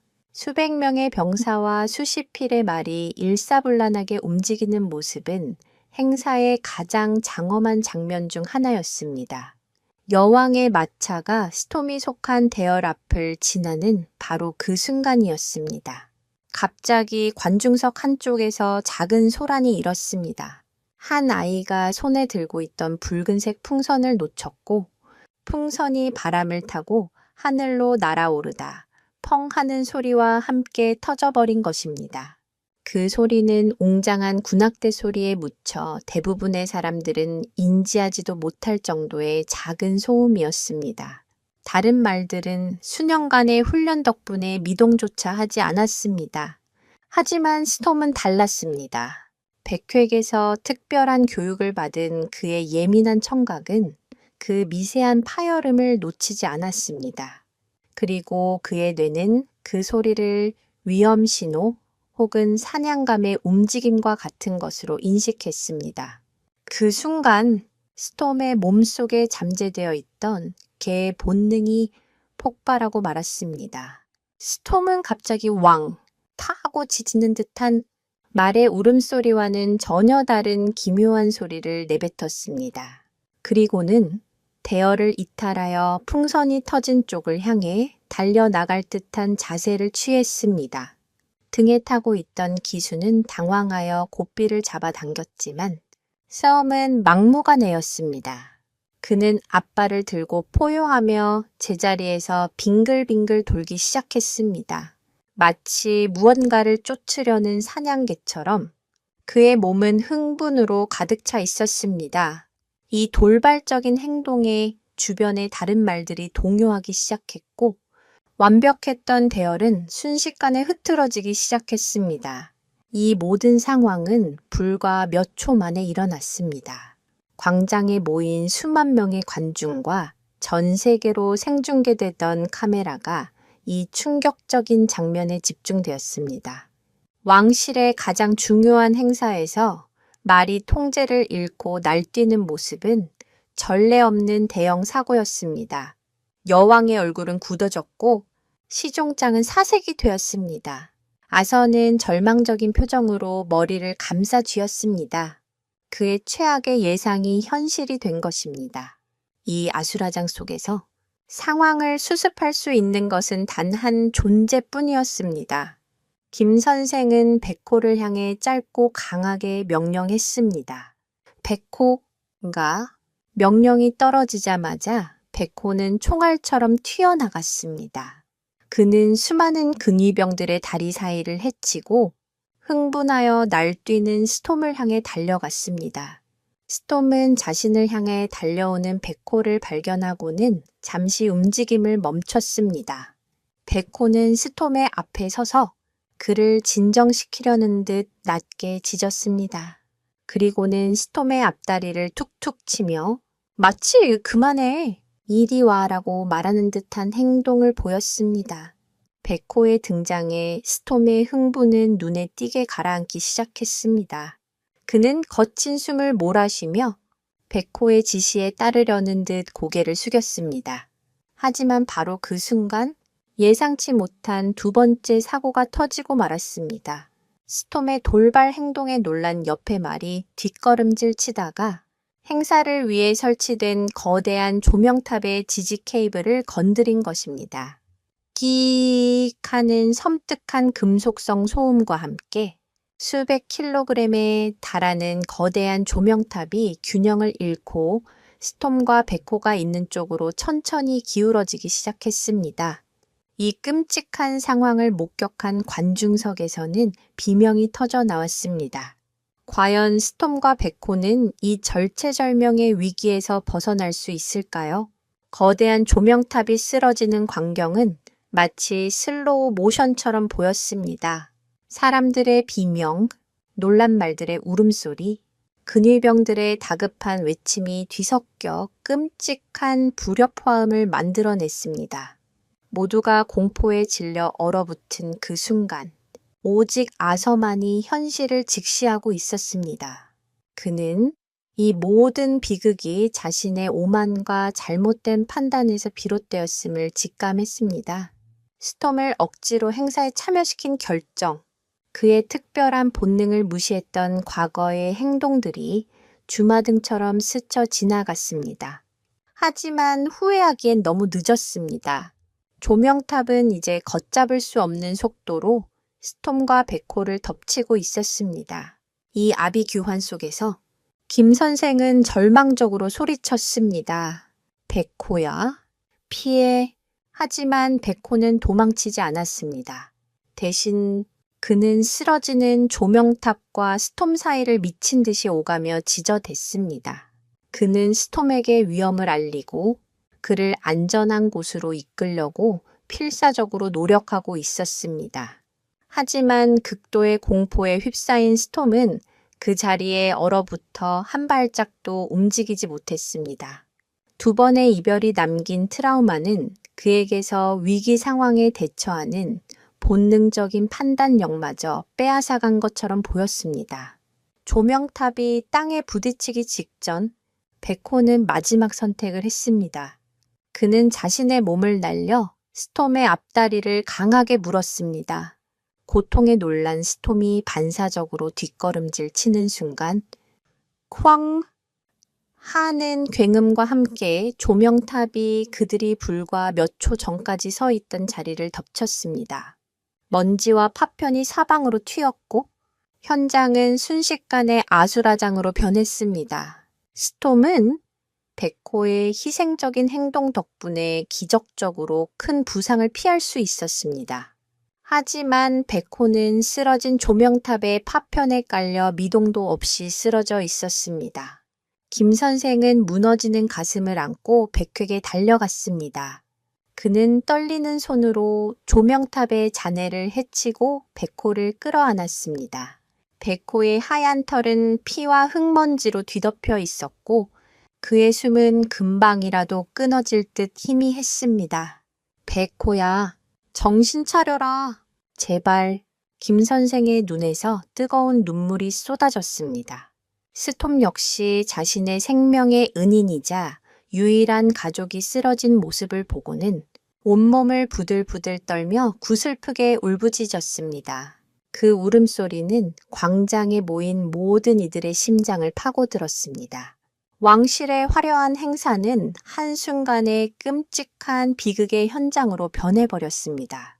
이 사건은 영국 사회 전체에 엄청난 충격을 주었습니다. 언론은 연일, 트루핑, 더 컬러의 비극을 대서특필했고 왕실의 동물 관리 방식과 무리한 행사 진행에 대한 비판 여론이 들끓었습니다. 특히 말을 구하기 위해 자신을 희생한 진돗개의 이야기는 사람들의 마음을 움직였고 베코는 순식간에 전 국민적인 영웅이 되었습니다. 왕실은 쏟아지는 비난을 감당해야 했고 이 사태의 책임자를 문책해야 한다는 압박에 직면했습니다. 모든 책임의 화살은 결국 아서에게로 향했습니다. 그는 이번 사태의 총책임자로서 스톰의 특성을 무시하고 행사에 무리하게 투입한 장본인이었습니다. 시종장은 아서를 불러 차갑게 말했습니다. 왕실의 명예를 땅에 떨어뜨린 책임을 져야 할 것이네. 자네의 경력은 오늘부로 끝이야. 하지만 아서에게는 해고보다 더 큰 고통이 있었습니다. 바로 자신의 잘못으로 인해 무고한 생명이 죽어가고 있다는 끔찍한 죄책감이었습니다. 며칠 후 왕실 수의사의 긴급 수술 끝에 베코는 기적적으로 목숨을 건졌습니다. 하지만 그의 뒷다리 중 하나는 영구적인 손상을 입어 다시는 예전처럼 자유롭게 뛸 수 없게 되었습니다. 절름발이가 된 것입니다. 이 소식은 김 선생과 스톰에게는 또 다른 비극이었습니다. 스톰은 다리를 저는 베코의 곁을 한시도 떠나지 않고 마치 자신이 그의 다리가 되어주려는 듯 그림자처럼 그를 따랐습니다. 하지만 이 비극은 아서에게 돌이킬 수 없는 결정을 내리게 하는 계기가 되었습니다. 그는 자신의 실수를 만회하고 더 이상의 불행을 막기 위해서는 단 하나의 방법밖에 없다고 생각했습니다. 바로 베코를 스톰의 곁에서 영원히 그리고 완벽하게 떼어놓는 것이었습니다. 그는 베코가 곁에 있는 한 스톰은 언제 터질지 모르는 시한폭탄과 같다고 판단했습니다. 베코를 향한 스톰의 과도한 의존성과 보호 본능이 결국 이번 참사를 불렀다고 믿었기 때문입니다. 그는 이제 동정심이나 죄책감 따위는 버렸습니다. 오직 마구간의 질서와 왕실의 안위를 위해 그는 마지막이고 가장 잔인한 계획을 실행하기로 마음 먹었습니다. 아서는 김 선생을 찾아갔습니다.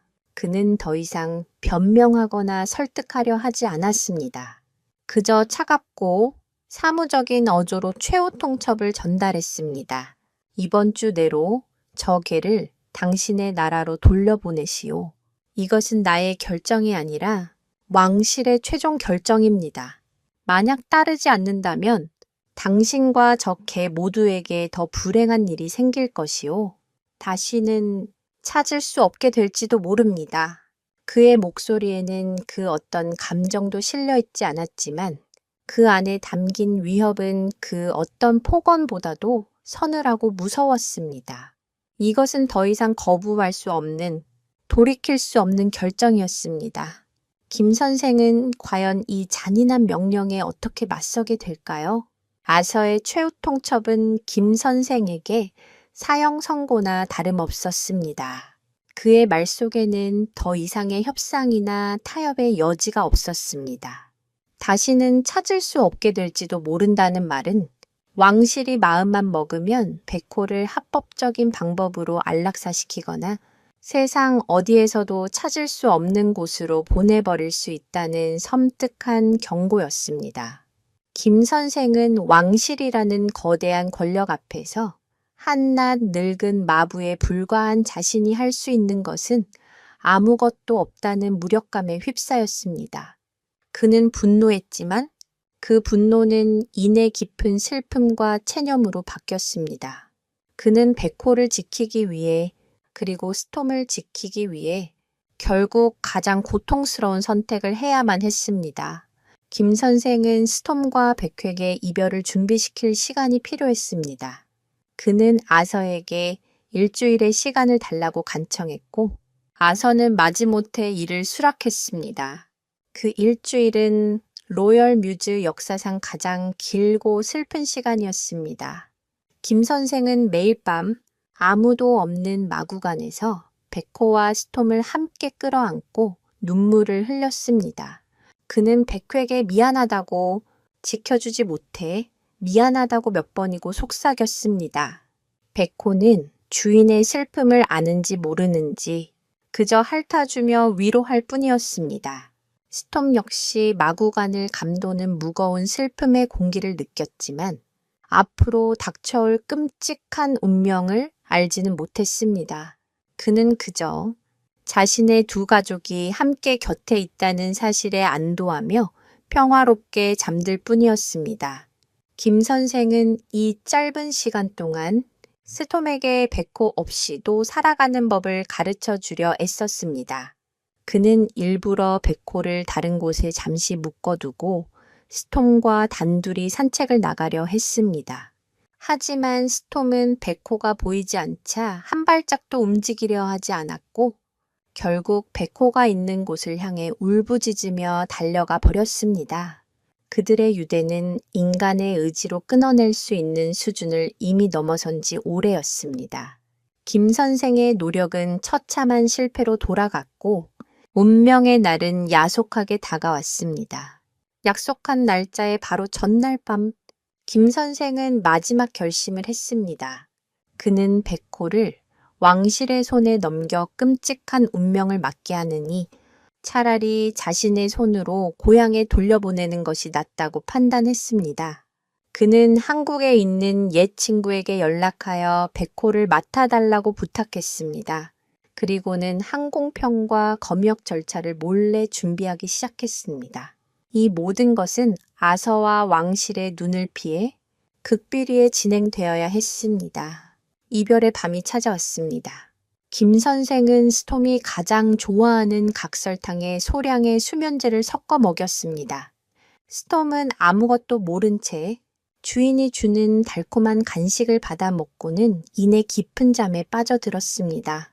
김 선생은 잠든 스톰의 얼굴을 쓰다듬으며 소리 없이 오열했습니다. 미안하다, 스톰. 너를 위한 최선이라고 부디 이해해다오. 언젠가 아주 먼 훗날 우리가 다시 만날 수 있는 날이 온다면 그는 차마 말을 잇지 못했습니다. 김 선생은 절뚝거리는 백호를 데리고 어둠이 짙게 깔린 마구간을 빠져나왔습니다. 백호는 잠든 스톰을 남겨두고 떠나는 것을 불안해하며 자꾸만 뒤를 돌아보았지만 주인의 단호한 손길에 이끌려 조용히 따라 나섰습니다. 김 선생은 미리 연락해둔 택시를 타고 히드로 공항으로 향했습니다. 차창 밖으로 멀어지는 버킹엄 궁의 불빛을 보며 그는 자신의 인생에서 가장 소중한 것들을 한꺼번에 잃어버리고 있다는 생각에 가슴이 미어졌습니다. 공항의 화물터미널은 차갑고 비인간적인 공간이었습니다. 김 선생은 마지막으로 백호를 끌어안았습니다. 그는 백호의 귀에 대고 한국말로 속삭였습니다. 백호야, 내 아들아, 꼭 살아남아야 한다. 그리고 나를, 스톰을 잊지 말아다오. 사랑한다. 백호는 주인의 목소리에 담긴 슬픔을 이해한 듯 그의 손을 애처롭게 핥았습니다. 김 선생은 떨리는 손으로 백호가 들어갈 케이지의 문을 닫았습니다. 철문이 닫히는 철컥 소리는 그들의 인연이 단절되는 소리처럼 들렸습니다. 케이지가 컨베이어 벨트를 타고 어둠 속으로 사라지는 모습을 김 선생은 눈물이 흐려져 더 이상 보이지 않을 때까지 하염없이 지켜보고 있었습니다. 다음 날 아침, 로열 뮤즈는 겉보기에는 평화로웠습니다. 하지만 그 평화는 폭풍 전야의 고요함과 같았습니다. 수면제에서 깨어난 스톰은 자신의 곁에 있어야 할 백호가 보이지 않는다는 사실을 깨달았습니다. 그는 처음에는 마구간 어딘가에 있겠거니 생각하고 코를 킁킁거리며 백호의 냄새를 찾아 헤맸습니다. 하지만 마구간 어디에도, 마당에도, 심지어 김 선생의 숙소에도 백호의 흔적은 없었습니다. 백호가 세상에서 증발해버린 것 같았습니다. 스톰의 불안감은 서서히 공포로 변해갔습니다. 그는 이전에 겪었던 2번의 끔찍한 이별을 떠올렸습니다. 그리고 직감했습니다. 이번에는 무언가 잘못되어도 한참 잘못되었다는 것을. 스톰은 마침내 온 세상을 뒤흔들 듯한 처절한 울음소리를 토해내기 시작했습니다. 그의 유일한 가족은 이제 정말로 그의 곁을 영원히 떠나버린 것일까요? 스톰의 울음소리는 단순한 슬픔의 표현이 아니었습니다. 그것은 배신감과 절망, 그리고 세상을 향한 분노가 뒤섞인 영혼의 파괴를 알리는 비명이었습니다. 그는 미친 듯이 마구간을 날뛰며 벽에 몸을 부딪히고 튼튼한 나무 문을 앞발로 부서져라 걷어찼습니다. 그의 눈은 핏발이 서 있었고 입에서는 고통스러운 거품이 흘러나왔습니다. 마구간지기들은 겁에 질려 감히 그에게 접근조차 하지 못했습니다. 이전의 분리불안과는 차원이 다른 완전히 통제를 잃어버린 야수와도 같은 모습이었습니다. 김 선생은 차마 스톰의 눈을 마주할 용기가 나지 않았습니다. 그는 멀리서 고통에 몸부림치는 스톰을 지켜보며 자신의 선택이 과연 옳았는지 수없이 되었습니다.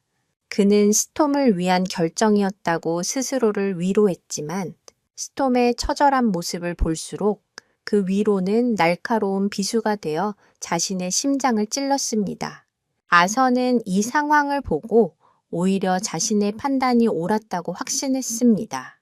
무엇이요? 저 개가 저 말을 저렇게 망쳐놓은 거요. 이제 시간이 약이 될 것이요. 결국엔 이 꼭 진정한 왕실의 말로 돌아오게 될 걸세. 그의 목소리에는 일말의 동정심도 없었습니다. 하지만 아서의 예상은 이번에도 처참하게 빗나갔습니다. 스톰은 시간이 지나도 안정을 찾기는커녕 더욱더 파괴적이고 예측 불가능한 존재가 되어갔습니다. 그는 모든 인간을 적으로 간주하고 극도의 공격성을 드러냈습니다. 심지어 자신을 평생 돌봐온 김 선생이 다가가려 해도 스톰은 이빨을 드러내며 위협했습니다. 그의 세상에서 신뢰할 수 있는 존재는 모두 사라졌고 남은 것은 오직 깊은 상처와 불신뿐이었습니다. 그는 이제 그 누구의 손길도 허락하지 않는 고독한 섬이 되어버렸습니다. 왕실에서는 최고의 수의사들과 동물 심리 치료사들을 동원하여 스톰의 상태를 치료하려 했습니다. 그들은 온갖 종류의 약물을 투여하고 다양한 행동 교정 프로그램을 시도했지만 모두 허사였습니다. 스톰은 그들의 모든 노력을 비웃기라도 하듯 더욱더 깊은 절망의 늪으로 빠져들었습니다. 그는 이제 먹는 것조차 거부하기 시작했습니다. 그의 몸은 다시 앙상하게 말라갔고 한때 윤기가 흐르던 칠흑 같던 털은 먼지를 뒤집어 쓴 채 푸석하게 변해버렸습니다. 그는 더 이상 왕실의 자랑스러운 혈통을 이은 흑마가 아니라 그저 죽음만을 기다리는 살아있는 유령처럼 보였습니다. 여기서 한 가지 알아야 할 사실은 말과 같은 고도로 사회적인 동물에게 애도 그리프의 감정은 매우 실제적이고 치명적일 수 있다는 점입니다. 짝이나 새끼를 잃은 말들은 식음을 전폐하고 무기력증에 빠져 죽음에 이르는 경우가 종종 보고됩니다. 스톰은 지금 자신의 어미이자 형제, 친구였던 백호를 잃은 깊은 애도의 과정 한가운데 있었던 것입니다. 하지만 인간들은 그의 고통을 그저 문제 행동으로 치부하고 억지로 교정하려 들 뿐이었습니다. 상황이 절망적으로 치닫자 왕실 내부에서는 결국 스톰을 포기해야 한다는 의견이 조심스럽게 나오기 시작했습니다. 그는 더 이상 왕실의 상징이 아니라 통제 불가능한 위험 동물이자 골칫거리로 전락해버렸습니다. 시종장은 아서에게 더 이상의 시간과 비용을 낭비할 수 없다며 스톰을 처리할 것을 암시했습니다. 처리라는 단어는 안락사를 의미하는 완곡한 표현이었습니다. 아서는 자신의 손으로 스톰의 비극을 시작했고 이제 자신의 손으로 그 비극을 끝내야 하는 잔인한 운명에 처하게 된 것입니다. 김 선생은 이 끔찍한 소문을 듣고 아서에게 달려갔습니다. 그는 무릎을 꿇고 애원했습니다. 제발 스톰에게 시간을 더 주시오. 내가 어떻게든 다시 예전의 모습으로 돌려놓겠소. 하지만 아서는 차갑게 고개를 저었습니다. 이미 늦었소. 당신과 내가 저 말을 망쳤어. 이제는 고통을 끝내주는 것이 우리가 해줄 수 있는 마지막 자비일지도 모르오. 아서의 목소리는 공허하게 떨리고 있었습니다. 그 역시 괴로웠지만 이제 와서 결정을 되돌릴 수는 없었습니다. 스톰의 안락사는 기정사실이 되어가고 있었습니다. 스톰의 마지막 날이 정해졌습니다. 마구간에는 무거운 침묵이 흘렀고 모두가 다가올 비극을 예감하며 스톰의 마구간을 멀리서 지켜볼 뿐이었습니다. 김 선생은 마지막으로 스톰의 곁에 다가갔습니다. 이번에는 스톰도 그를 위협하지 않았습니다. 마치 자신의 운명을 직감한 듯 텅 빈 눈으로 조용히 김 선생을 바라볼 뿐이었습니다. 김 선생은 스톰의 얼굴을 쓰다듬으며 나지막이 말했습니다. 미안하다. 정말 미안하다. 스톰, 다음 세상에서는 부디 백호와 함께 마음껏 뛰어놀 수 있기를. 바로 그때였습니다. 스톰의 마구간에 외부와 연결된 작은 창문으로 어디선가 날아온 신문지 조각 하나가 바람을 타고 들어와 스톰의 발밑에 떨어졌습니다. 그것은 한국에서 발행된 영자신문의 일부였습니다. 그리고 그 신문지 한쪽 구석에는 한국의 한 시골 마을에서 열린 전국 진돗가의 경연 대회에 대한 작은 기사와 함께 대회에서 우승한 진돗개의 사진이 실려 있었습니다. 다리를 절뚝거리면서도 위풍당당하게 서 있는 너무나도 익숙한 모습의 흰 진돗개. 사진 밑에는 장애를 극복한 챔피언 백호라는 작은 캡션이 달려 있었습니다. 스톰은 그 사진을 본 것일까요? 아니면 그 종이에 희미하게 남아있던 익숙한 냄새를 맡은 것일까요? 갑자기 스톰의 텅 비어있던 눈동자가 아주 미세하게 하지만 분명하게 흔들리기 시작했습니다. 꺼져가던 생명의 불꽃이 아주 작은 불씨 하나를 발견한 것입니다. 스톰의 눈에 깃든 미세한 변화를 김 선생은 놓치지 않았습니다. 그는 스톰의 시선이 바닥에 떨어진 신문지 조각에 고정되어 있음을 발견했습니다. 호기심에 신문지를 집어든 김 선생은 그 안에 담긴 내용을 보고 숨을 멈췄습니다. 자신의 고향에서 온 소식, 그리고 그 중심에 있는 너무나도 그리운 이름과 얼굴, 백호. 김 선생은 떨리는 손으로 신문지를 스톰의 코앞에 가져다 댔습니다. 스톰은 킁킁거리며 냄새를 맡기 시작했습니다. 비록 인쇄된 종이였지만 그 위에는 수천 킬로미터를 날아온 백호의 흔적이 희미하게나마 남아 있었을 것입니다. 그 순간 스톰의 몸에서 믿을 수 없는 반응이 터져 나왔습니다. 그는 갑자기 고개를 번쩍 들더니 온 힘을 다해 포효했습니다. 그 소리는 이전의 절망적인 울부짖음과는 달랐습니다. 그것은 마치 어둠 속에서 한 줄기 빛을 발견한 자의 환희에 찬 외침, 혹은 멀리 있는 동료를 부르는 듯한 간절한 부름과도 같았습니다. 그는 마구간 문을 향해 몸을 돌리고 앞발로 문을 미친 듯이 긁어대기 시작했습니다. 나가야 한다는, 가야 한다는, 백호가 있는 곳으로 가야 한다는 강력한 의지가 그의 온몸에서 뿜어져 나왔습니다. 몇 달 만에 처음으로 보이는 삶에 대한 의지의 표현이었습니다. 이 극적인 변화는 마구간 전체를 충격에 빠뜨렸습니다. 스톰의 안락사를 준비하기 위해 모여있던 수의사들과 아서는 자신의 눈을 의심했습니다. 죽은 듯이 누워만 있던 말이 갑자기 엄청난 생명력을 발산하고 있었습니다. 김 선생은 눈물을 흘리며 아서에게 달려갔습니다.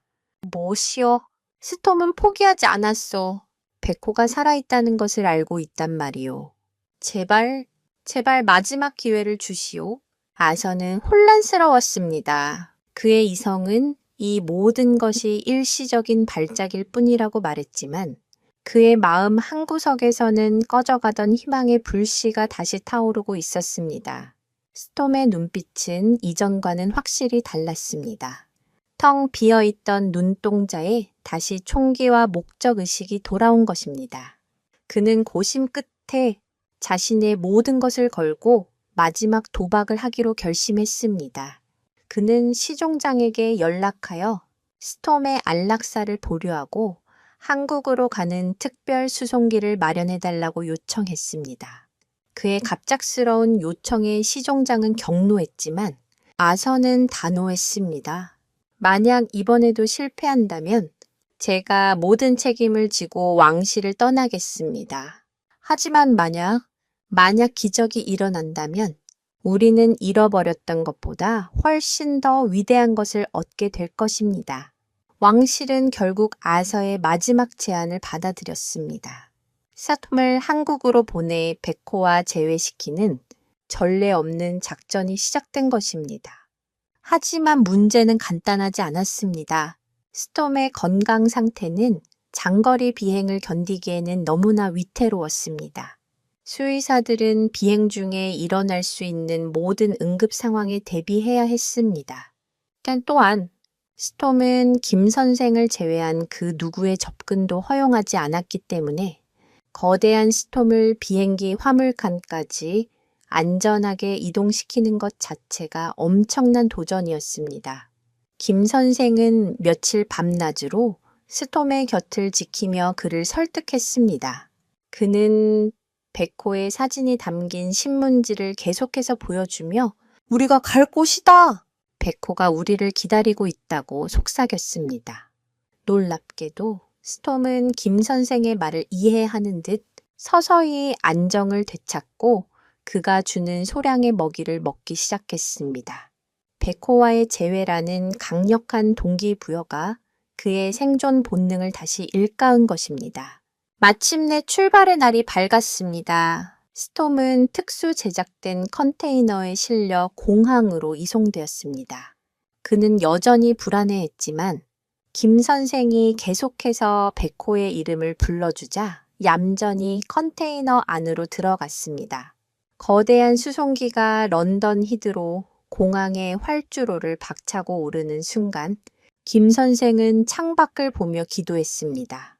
이 긴 여정의 끝에 부디 기적이 기다리고 있기를. 하지만 하늘은 그들의 여정을 순탄하게 허락하지 않았습니다. 비행기가 시베리아 상공을 지날 무렵 갑작스러운 난기류와 함께 기체에 심각한 결함이 발생했습니다. 경고등이 미친 듯이 울리고 기체는 중심을 잃은 채 급강하하기 시작했습니다. 조종사는 비상 착륙을 시도했지만 창밖으로 보이는 것은 끝없이 펼쳐진 설원뿐이었습니다. 쿵 하는 엄청난 충격과 함께 비행기는 설원 위로 불시착했고 동체는 두 동강이 나버렸습니다. 기내에 있던 사람들은 대부분 안전벨트 덕분에 큰 부상은 피했지만 문제는 화물칸에 실려 있던 스톰이었습니다. 충격으로 인해 컨테이너 문이 박살났고 공포에 질린 스톰은 부서진 동체 틈으로 뛰쳐나가 눈보라가 몰아치는 설원 속으로 사라져 버렸습니다. 스톰, 안 돼! 김 선생의 절규가 허공에 울려 퍼졌지만 스톰의 모습은 이미 새하얀 눈보라 속으로 사라진 뒤였습니다. 영하 수십 도에 달하는 혹한의 시베리아 벌판, 그곳은 세상의 그 어떤 생명체도 살아남기 힘든 죽음의 땅이었습니다. 과연 스톰은 이 절체절명의 위기 속에서 살아남을 수 있을까요? 그리고 김 선생은 광활한 설원 속에서 스톰을 다시 찾아낼 수 있을까요? 왕실을 뒤덮은 재앙은 아직 끝나지 않았습니다. 비행기 잔해의 주변은 온통 지옥과도 같았습니다. 매서운 눈보라가 살을 내는 듯 파고들었고 사방은 방향조차 가늠할 수 없는 순백의 절망으로 가득 차 있었습니다. 구조 신호를 보냈지만 이 끔찍한 날씨 속에서 구조대가 언제 도착할지는 아무도 알 수 없었습니다. 생존자들은 부서진 동체 안에서 추위와 공포에 떨고 있었지만 김 선생의 마음속에는 오직 단 하나의 생각뿐이었습니다. 스톰을 찾아야 한다는 것. 그는 동료들의 만류를 뿌리치고 비행기 밖으로 나섰습니다. 미쳤소. 김, 지금 나가면 얼어 죽을 거요. 아서가 그의 팔을 붙잡았지만 김 선생은 그 손을 뿌리치며 외쳤습니다. 저 아이를 혼자 죽게 내버려 둘 수는 없소. 그는 얇은 외투 하나에 의지한 채 스톰이 사라진 방향을 향해 비틀거리며 걸어 나갔습니다. 눈보라는 그의 시야를 가렸고 다른 무릎까지 푹푹 빠졌습니다. 몇 걸음 걷지 않아 그의 온몸은 감각이 없을 정도로 얼어붙기 시작했습니다. 하지만 그는 멈추지 않았습니다. 그는 쉰 목소리로 끊임없이 스톰의 이름을 불렀습니다. 스톰, 어디 있느냐? 돌아와라. 그의 목소리는 광활한 설원에서 허무하게 흩어졌습니다. 시간은 무의미하게 흘러갔고 김 선생의 체력은 급격히 떨어졌습니다. 이제는 환각까지 보이기 시작했습니다. 눈보라 속에서 아내와 딸의 모습이 아른거렸고 멀리서 백호가 꼬리를 치며 자신을 부르는 것 같기도 했습니다. 그는 이대로 죽는 것인가 생각했습니다. 스톰을 구하지도 백호와의 약속을 지키지도 못한 채 그의 의식이 점점 희미해져 갈 무렵 그는 눈밭 위에 쓰러지고 말았습니다. 그의 눈앞에는 온통 하얀 눈뿐이었습니다. 한편 눈보라 속으로 사라졌던 스톰 역시 극한의 상황에 처해 있었습니다. 불시착의 충격과 공포, 그리고 생전 처음 겪는 혹하는 그의 육체와 정신을 한계까지 몰아붙였습니다. 하지만 그의 마음속에는 오직 하나의 목표만이 남아 있었습니다. 백호를 만나야 한다는 것. 그 강렬한 목표의식이 그의 본능을 일깨웠습니다. 그는 백호가 가르쳐 주었던 야생의 지혜를 떠올렸습니다. 바람을 등지고 걷는 법, 눈 더미 아래에서 먹을 수 있는 이끼를 찾아내는 법, 그리고 늑대와 같은 포식자들의 냄새를 미리 감지하고 피하는 법. 그 모든 생존 기술들이 지금 이 순간 그의 생명을 지탱해주고 있었습니다. 하지만 체력에는 한계가 있었습니다. 며칠을 헤맨 끝에 스톰 역시 지쳐 쓰러지고 말았습니다. 그의 몸은 거의 얼어붙었고 숨결은 희미해졌습니다. 그가 마지막으로 눈을 감으려던 순간 그의 코끝에 아주 희미하지만 익숙한 냄새가 와 닿았습니다. 바로 김 선생의 냄새였습니다. 스톰은 마지막 남은 힘을 쥐어짜 고개를 들었습니다. 그리고는 냄새가 나는 방향을 향해 그의 생의 마지막이 될지도 모를 울음소리를 토해냈습니다. 김 선생은 희미해져가는 의식 속에서 그 울음소리를 들었습니다. 처음에는 환청이라고 생각했습니다. 하지만 그 소리는 점점 더 가까워졌고 마침내 눈보라를 뚫고 거대한 검은 형체가 비틀거리며 나타났습니다. 스톰이었습니다. 스톰 역시 눈밭에 쓰러진 김 선생을 발견하고는 그의 곁으로 다가와 몸을 웅크렸습니다. 그는 자신의 천으로 주인을 녹이려 애썼습니다. 그는 김 선생의 얼어붙은 얼굴을 핥으며 마치 일어나라고 포기하지 말라고 말하는 듯 했습니다. 주인과 말, 두 생명은 서로에게 마지막 남은 온기를 나누며 죽음의 문턱에서 함께 사투를 벌이고 있었습니다. 바로 그때였습니다. 멀리서 희미한 불빛과 함께 프로펠러 소리가 들려왔습니다. 구조 헬리콥터였습니다. 조종사는 열 감지 카메라를 통해 눈밭 위에 뭉쳐있는 두 개의 생명체를 발견하고는 믿을 수 없다는 듯이 소리쳤습니다. 세상에, 저길 봐. 사람이랑 말이 함께 있어.